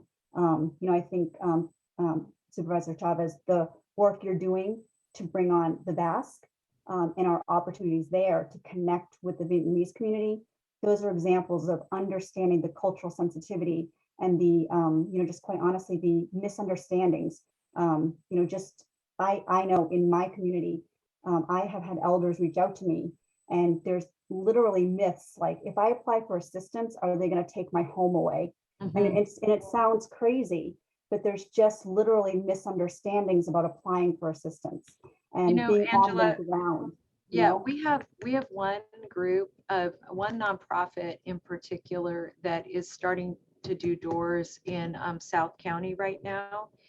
That I think their promotora team has been really, really trained, and they're trained in a whole bunch of different areas. And I think it's worth talking to Brian and Rocio to see if one of them, if they can, if while they're doing doors, you can do a little experimenting with them and talk to Brian and Rocio directly. I'd be interested in the nonprofit I'm thinking about there is Community Solutions. And I think they have 9 promotoras that are doing doors for COVID. But I think that it would be good to try that. The only other thing I wanted to ask is when this report comes to the board on April 6th, I'd asked for us to understand to include the expenditure plan and what the county already has in with our partner organizations to provide food. And I did ask that on Tuesday as well, that we make sure that we're agendizing food, because I think it's going to be a really, really big deal as part of recovery. I think that to me is the thing we're going to stay in needing to provide the longest, which is why the point Supervisor Ellenberg raised about the need to resolve these issues is so critical. So thank you for that. And let's make sure it's available at the April 6th board meeting. Yeah, we did see that. And I also wanted to see, I did see your other question about adjusting CalFresh benefits and advocacy around that. I did look that up, and we do have some information hot off the presses that with the American Rescue Plan, they did extend the 15% increase in CalFresh benefits on top of the emergency allotment program. Great. So yeah, and we do think there That's might great. be some, yeah, literally hot off the presses. So really exciting news. There is some thought, we were talking with Second Harvest, that there might be some opportunity to advocate for the emergency allotment extends to maximum household allotment. But the 15% increase that the recent American Rescue Plan made extended until September 2021. We do think there might be some opportunity to advocate for that 15% increase to become permanent. Yeah. So I wanted to put that bug in your ear, because I know you've been a huge supporter of those type of increases in the CalFresh benefits. So I thought you might be interested in that. So I wanted to make sure that was the best news I got today. That's awesome. Good, That's really great. But I did see that question there. And we did note that you asked for an expenditure update on that. So we'll make sure to have that agendized also. And and also just if you could add what you just raised, because I think that will be very exciting for the whole board to hear. So thank you for that. And thanks for all your good work. Appreciate it. Yeah, thank you so much. Yeah, thanks for the opportunity. Thanks. We're going to move on to items 16 and 17, and this is the childcare feasibility at the county and the employee childcare needs and feasibility assessment. And Supervisor Ellenberg, I'm going to ask, do you want staff to present, or do you have questions you want to dive into? I would be happy to go straight into questions and conversation. I think there's a lot of meat here today. Great, go for it. I'm gonna let you start, and let me just see I don't know what staff is reporting on this. If John and Maria, are you the two staff people? Yes, Supervisor Chavez, can you hear me? This is John. Yes, we got you.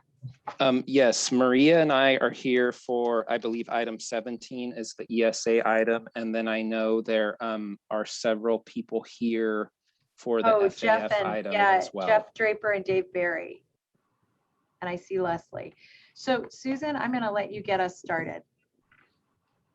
Okay, that's an interesting combination of folks that are here. My brain is thinking more policy, and I realize that we've got structure folks here. So let me first just start by. It's a community operation. I love big community. It takes a village. You, Jeff. I thought he was going to say awesome. that. It takes a village, Susan. Absolutely. Thank you, Jeff.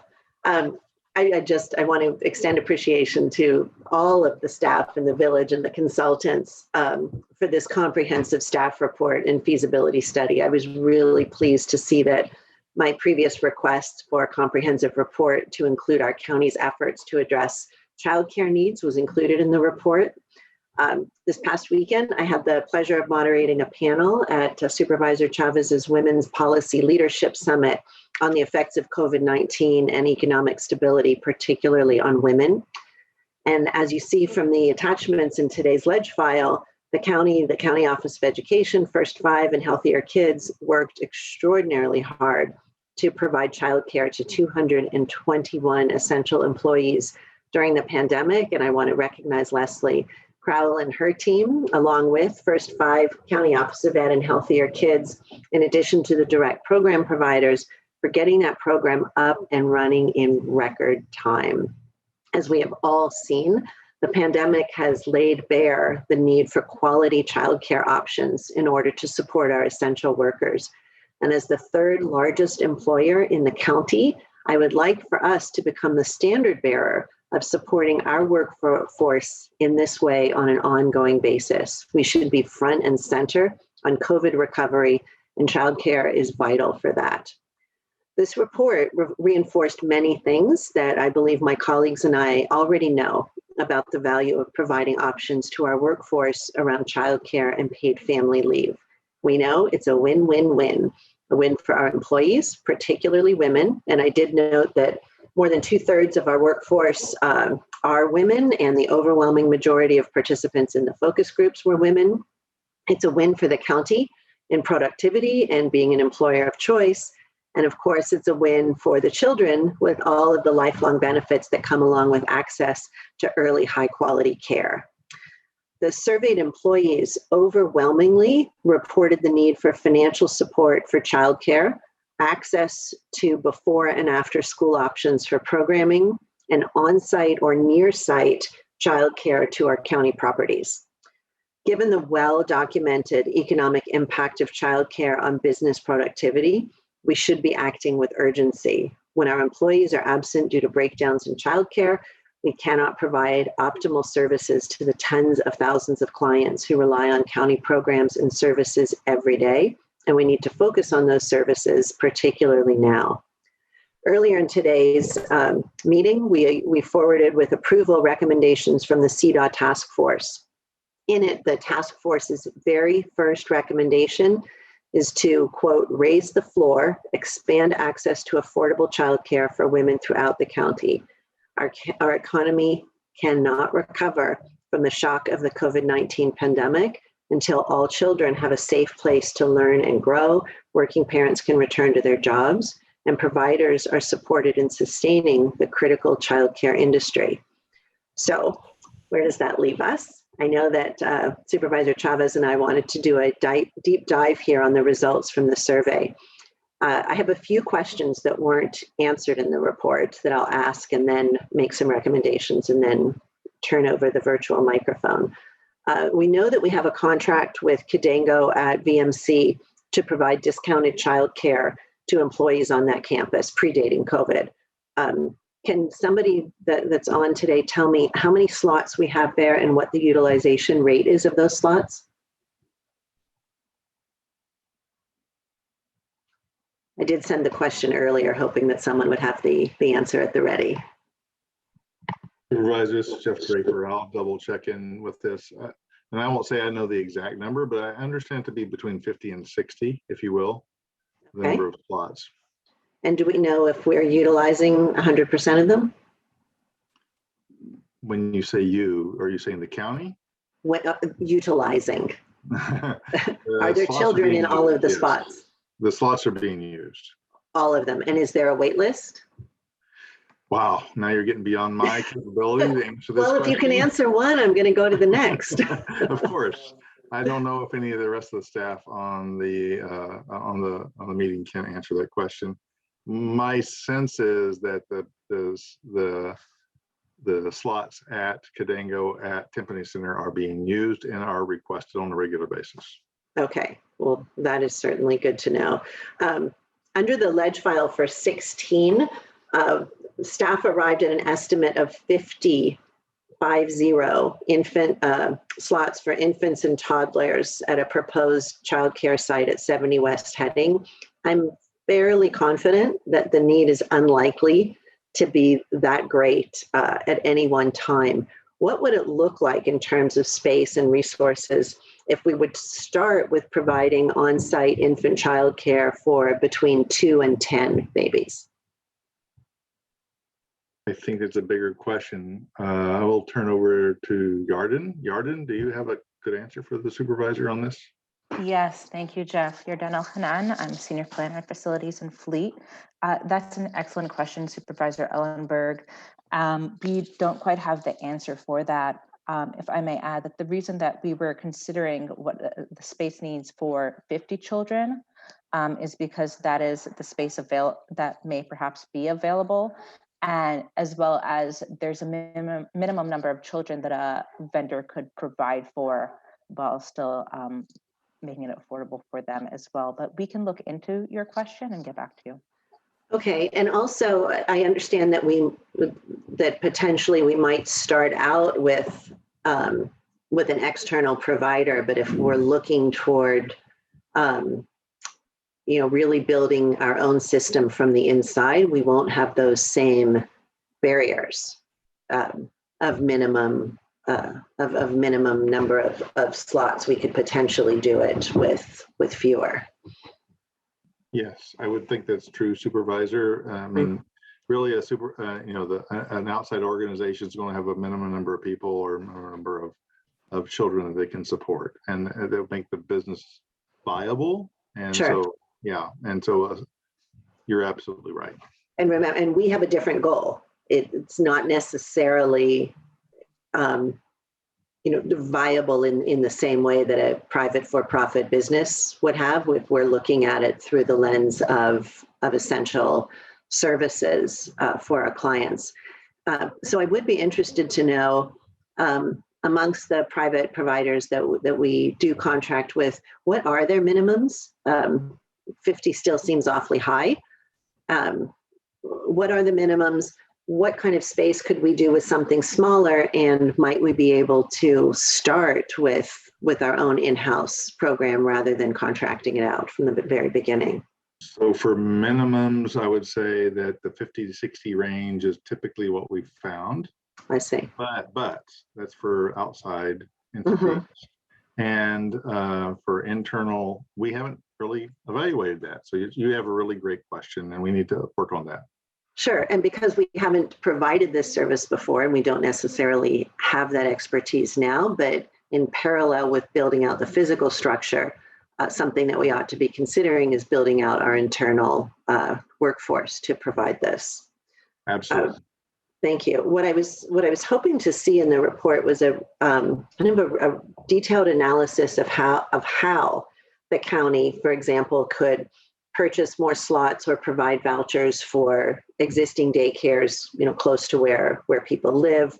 I want to point out again the success of our emergency childcare program for county essential workers. We have a model now. We know that we can provide childcare. We know that we can reserve and pay for spots. What do we need to do to make this permanent? what can we pay for with state and federal dollars?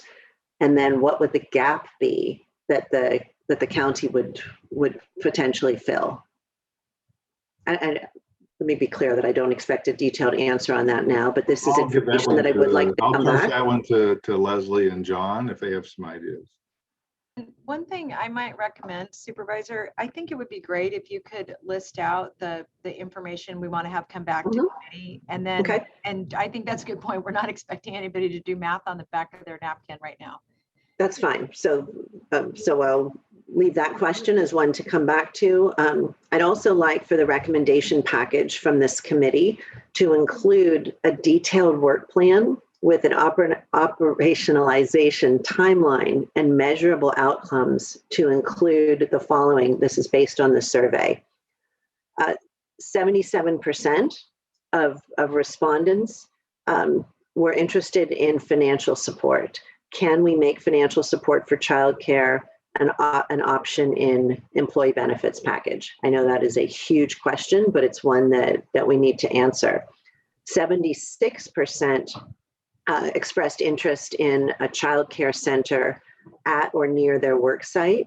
And because we know that infant toddler care is the most expensive and is also when new parents are most likely to leave their jobs because it's not economically beneficial for the family to work and pay for that kind of care, which can run upwards of $19,000 a year.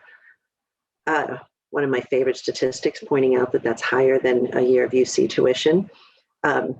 Again, starting small, starting with infants, I think is really the way to go. 75% of parents, of respondents, expressed interest in childcare programs before and after school hours on school holidays and vacations at or near the work site. Again, this is just, things for us. I'd like to see some plans come back. What makes sense for us to do? What is cost inefficient for us? And how do we move forward? 71% were interested in an IRS approved plan to pay for childcare with pre-tax dollars. That seems to be information we should be able to support and provide. A discussion and plan to ensure that there's communication regarding tax implications. We were all caught a little flat-footed with the emergency childcare without making clear at the outset, or I think perhaps not realizing ourselves that this benefit was going to be taxable to our essential workers. And fortunately, and thank you very much, Leslie and others, for your work on helping us to dodge that responsibility for our employees. And finally, interested in discussions and partnerships with our key stakeholders, Santa Clara Office of Education, First Five, Santa Clara County, and SEIU childcare workers. I think it's time to move this to an operational plan with a menu of options. We can do these 5 things, these 3 things we can't do. This is the money we have right now, and this is the amount it would take to do everything, Cadillac version of what we want to do. So with that, I'm happy for Cindy Supervisor Chavez to weigh in and then see what direction we can give together today. So first of all, I agree that you got a bunch of on my list. Thank you, Susan. So thank you. I really appreciate it. And just 2 or 3 additions.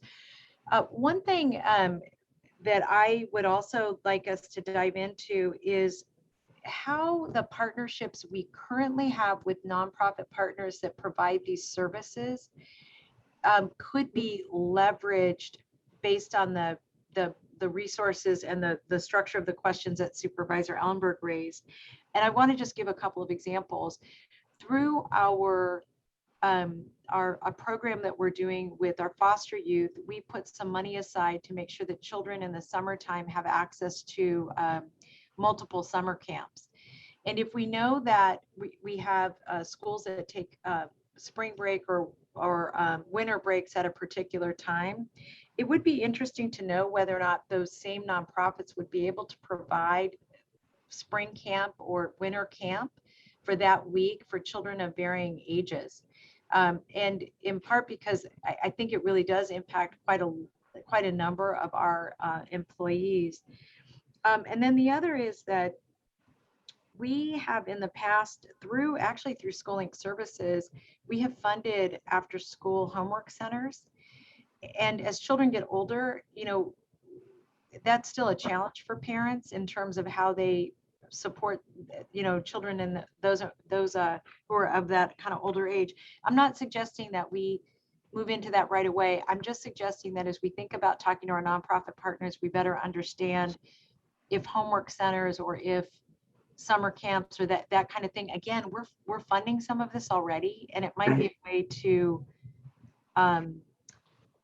address a need that we have and not pay for it entirely, but subsidize it in part because we would be able to collaborate with those nonprofits with a certain number of kids that were signed up in advance. And if I might interrupt quickly, so I don't forget it. We know, even beyond our nonprofit partners, the city of San Jose, for example, offers after-school programs, through their library, early childhood programs. I suspect that other cities have similar municipal programs for after school and summer. So it might be an interesting opportunity to see, based on where our employee need is, what opportunities there might be, to help support and expand existing programs where we don't have to create entirely new ones. Yeah, absolutely. That I really appreciate that. And then the other thing is that I do want to just reemphasize one point that that Supervisor Ellenberg raised, and that is we have a lot of facilities that exist and that may actually not be utilized fully. It would be, I think, important to do a scan again of partners that are already providing services that we could piggyback onto. As an example of that is, we have the YWCA or YMCA, I'm sorry, relatively close, and they do a lot of childcare activities, and that's, and Leslie, through your leadership, we have, and through the County Office of Education, we've re-strengthened these partnerships. To Susan's really earlier point that I thought was really smart with these groups during COVID.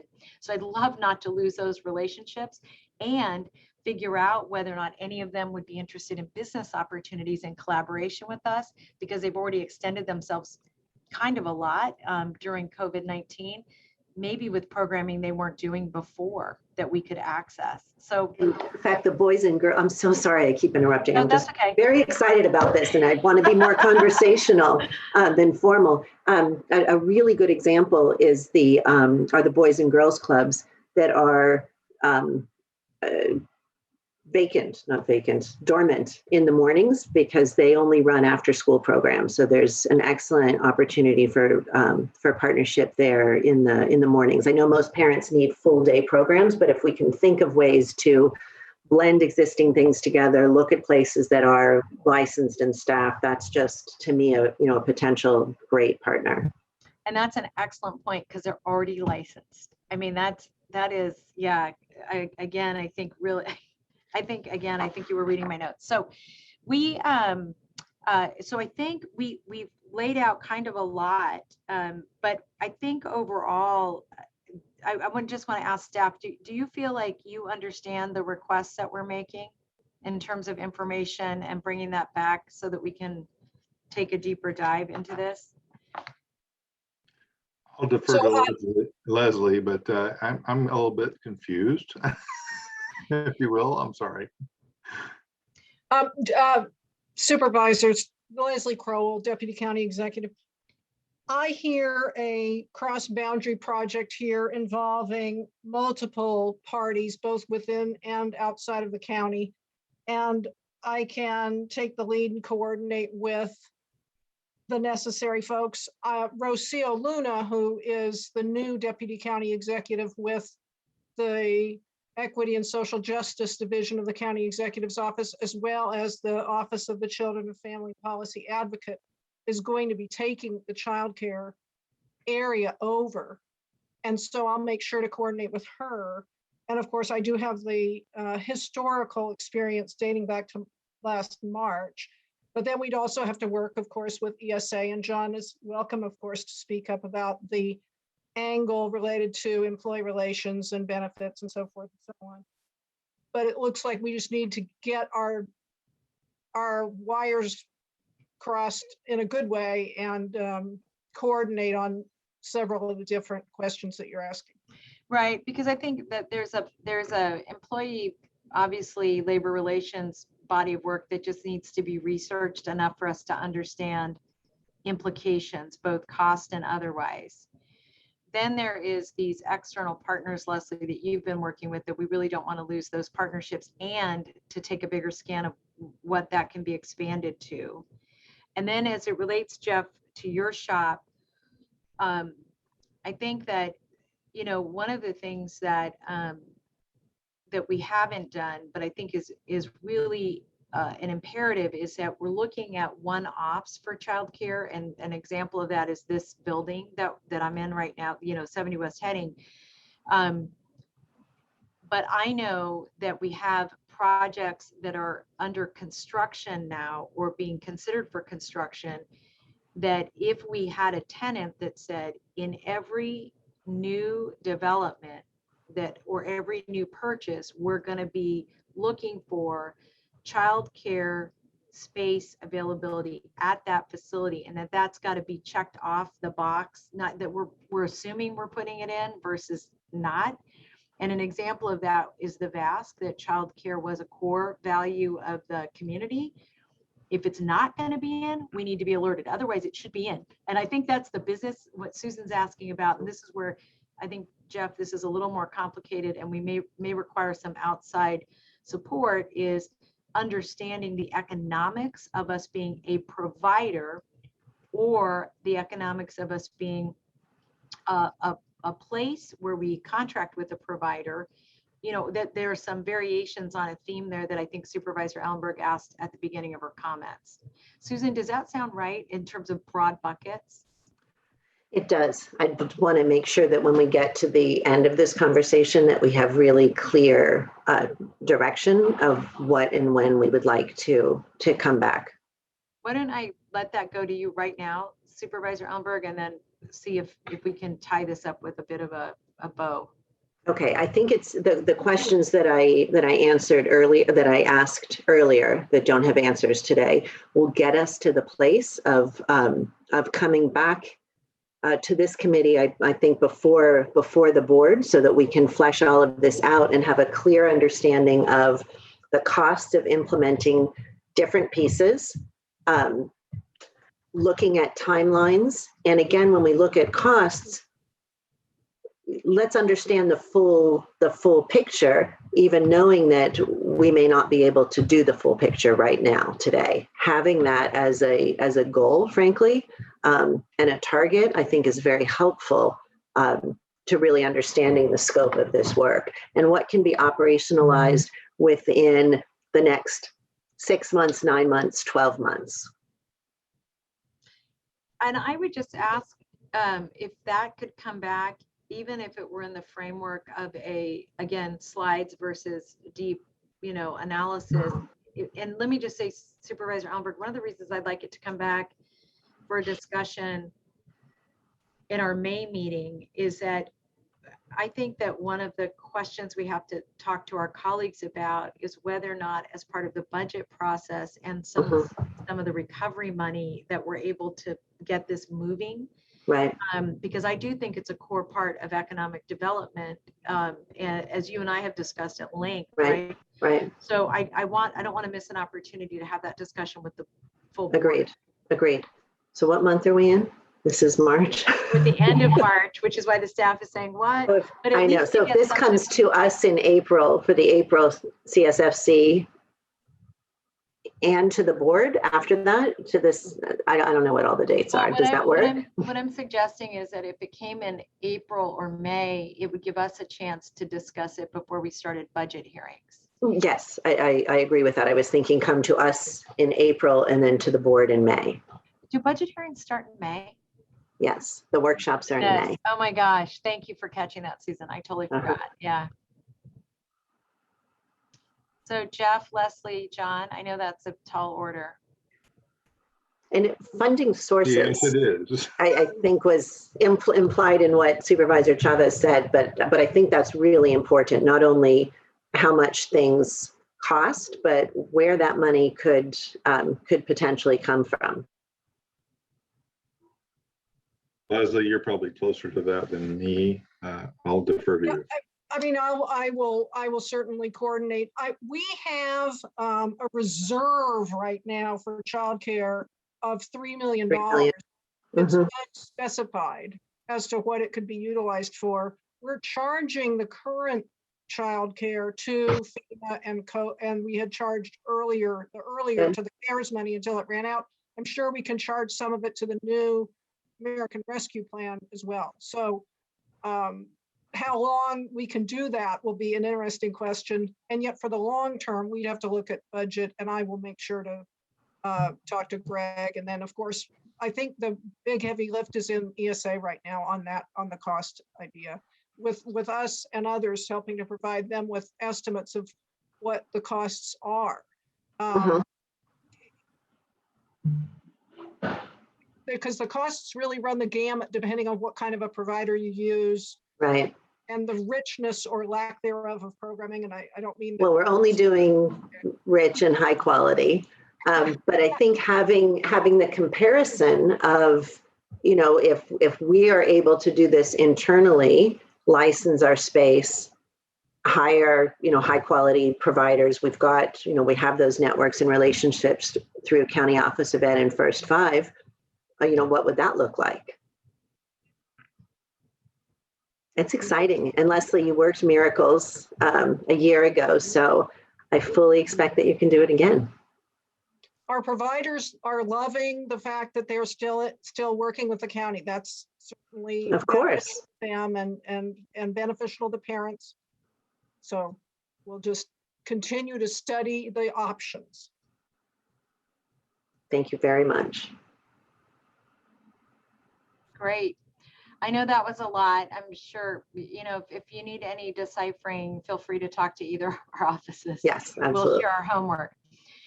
Thank you for all that. I don't think because that's really an information request, I don't think we need a motion on that. Do you all feel like you understand what we're asking for? Yes. Okay. Yes, we'll follow up if we have questions. Great. Thank you so much. Now we have 3 verbal reports. Thanks a bunch, you guys. One from Chief Garnett, one from Bob Mendicucci, and one from Ignacio. So Laura, is there anything you want to update us on? Sure, I'll give you a quick update. Good afternoon. Nice to see everyone. So really happy to announce that we have teachers back in both Juvenile Hall and the James Ranch 2 or 3 days a week, which is very, very exciting. And we're working with public health to start bringing back other providers. They're still working remotely. We do have parental visits that are occurring. So yeah, so we're getting there. That's our main thing we wanted to report on. Happy to answer any questions. Thank you, Laura, and thanks for being here. Susan, Sure. did you have any questions? I'm delighted. It's almost as good news as the CalFresh expansion to hear that teachers are back and parental visits are back. And I'm delighted that you are now on this virtual dais as well with us, Chief. So thank you very much. Great, thank you.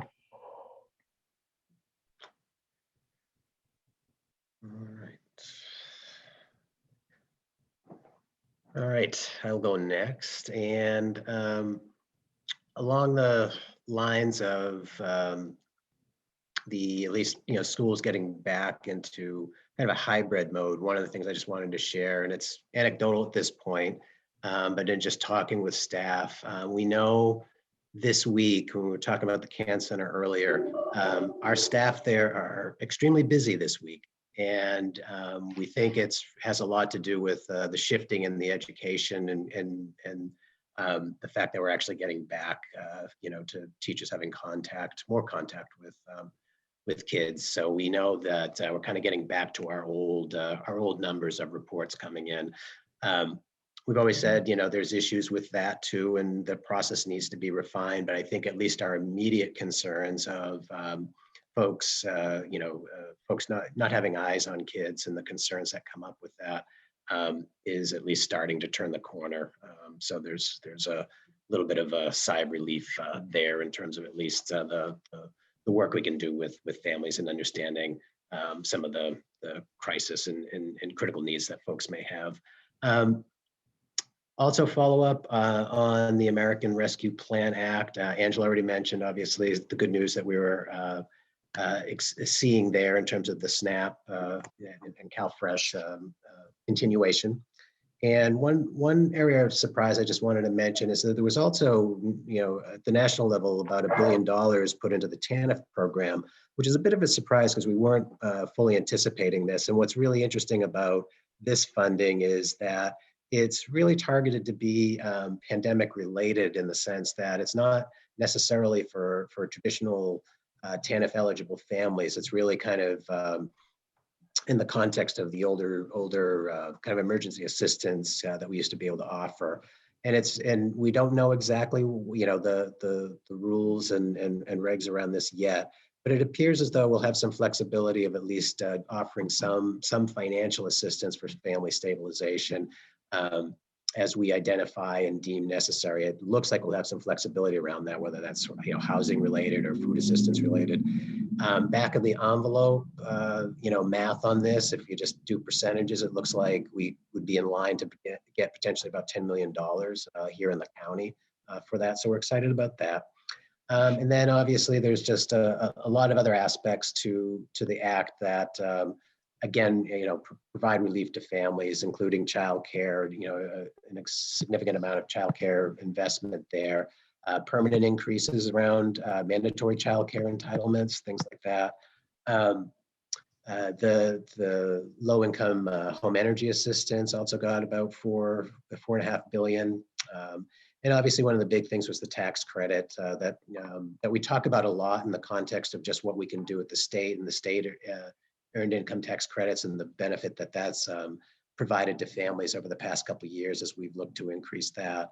But, again, rough kind of back of the envelope is, this tax credit looks like, it could decrease, child poverty in California alone, reduce it by about half. It's such a simple measure, an easy thing just to do. It's not super complicated. You just go out and do it. And the impact that it has is just so dramatic. So we're very excited about all of this, and especially given the times, and we know we're going to wrestle and struggle with this recovery period and what people's needs are to get them back on their feet. But we're happy to see we'll have some help around this and aid around that. And happy to answer any other questions. Susan, did you have any questions? Nope, just loving the sound of cutting child poverty in half. I know, that's amazing, really. This has been a good day. All right, Ignacio. Thanks, Bob.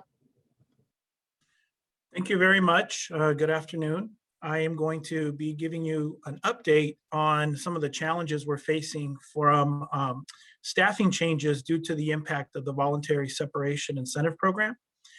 As I've mentioned to the committee in the past, we had a significant number of staff who applied and were part of the Voluntary Separation Incentive Program. We had about 18 total staff. Where we're really seeing a significant impact is we had 2 of our attorneys who applied through that program and ended up retiring, and subsequently had a 3rd attorney retire. So you may know we don't have a large attorney group at DCSS. We had 6 attorneys before the VSIP was put in place. With the 2 that took opportunity of that program and the 3rd unexpected retirement, it cuts our attorney staffing down in half. So that was relatively unexpected. And so we're working with ESA to figure out how to move forward with filling one of the vacancies. I'm happy to report that they've been a great partner with us and expedited the processing of that recruitment. We have an attorney 4 position that we're recruiting for that opened on Friday and closes on April 5th. Potentially could be a lead attorney position to replace the lead attorney who retired. In the interim, because it's going to take, probably an average between 45 to 60 days when we fast track that recruitment. In the interim, we met with the court met with supervising family law judge Adams and our 2 child support commissioners to discuss what we could do in our relationship with the court to help us better manage our court calendars during this time frame. So I'm also happy to report that they've been very collaborative and flexible in working with us. They've adapted the court calendar schedule to allow us to give us a little bit of breathing room during the week so we can help manage the fact that we have reduced staffing. But we've also agreed between the court and DCSS that this is a temporary change. Obviously, we don't want this to be a long-term impact, and we don't want our litigants to suffer because they're having to wait longer in order to go to court. But it's something that's necessary given the impact on staffing related to the VSIP and to the retirement. So I do want to thank the courts for their cooperation and their willingness to work with us on this. I'm hopeful that we'll have a new attorney on board towards the end of May, and that we'll be able to better stabilize staffing at that point. But I did want to report out to the committee because I know our relationship with the court and how we move forward in terms of our cases in court and our calendar slots are important, not only to the department, but also to the people that we serve. So that's my update, and I'm happy to answer any questions you may have. Thank you. Susan, did you have any questions? So on this, Ignacio, I'm actually concerned that you're only bringing back 1 attorney, and that's based on the fact that we had a Jillian and now we only have 1. And so one request that I'm going to make and I don't, John, I know you're our designee from the county exec's office. I want to make sure that the discussion comes to the full board about the actual staffing. And or this comes to closed session, whichever is most appropriate and whichever is faster, because I've gotten actually 2 constituent calls that are not good about the impact that this is having on children and families. And and I know with VSIP we were planning to not backfill. And I think in a few places we made some mistakes. This is one of them. So I don't think we're looking at 1 attorney. I think we should be thinking about it, maybe another 2.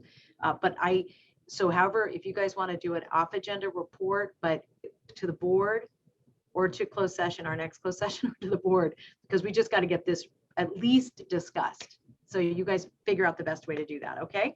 Yeah. I'll work with John and we'll figure out how to report back on that. Great. And the reason I'm saying closed session is I don't know if it's a negotiation. I don't want to presume. I'm going to let you all tell us, but we got to have a discussion about it. All right. With that, thank you, Susan. I know I promised we would be out at 4. I apologize for the lateness of the time. Thank you all for your very good work, and talk to you soon. Thanks all. Thank you. Bye, everyone.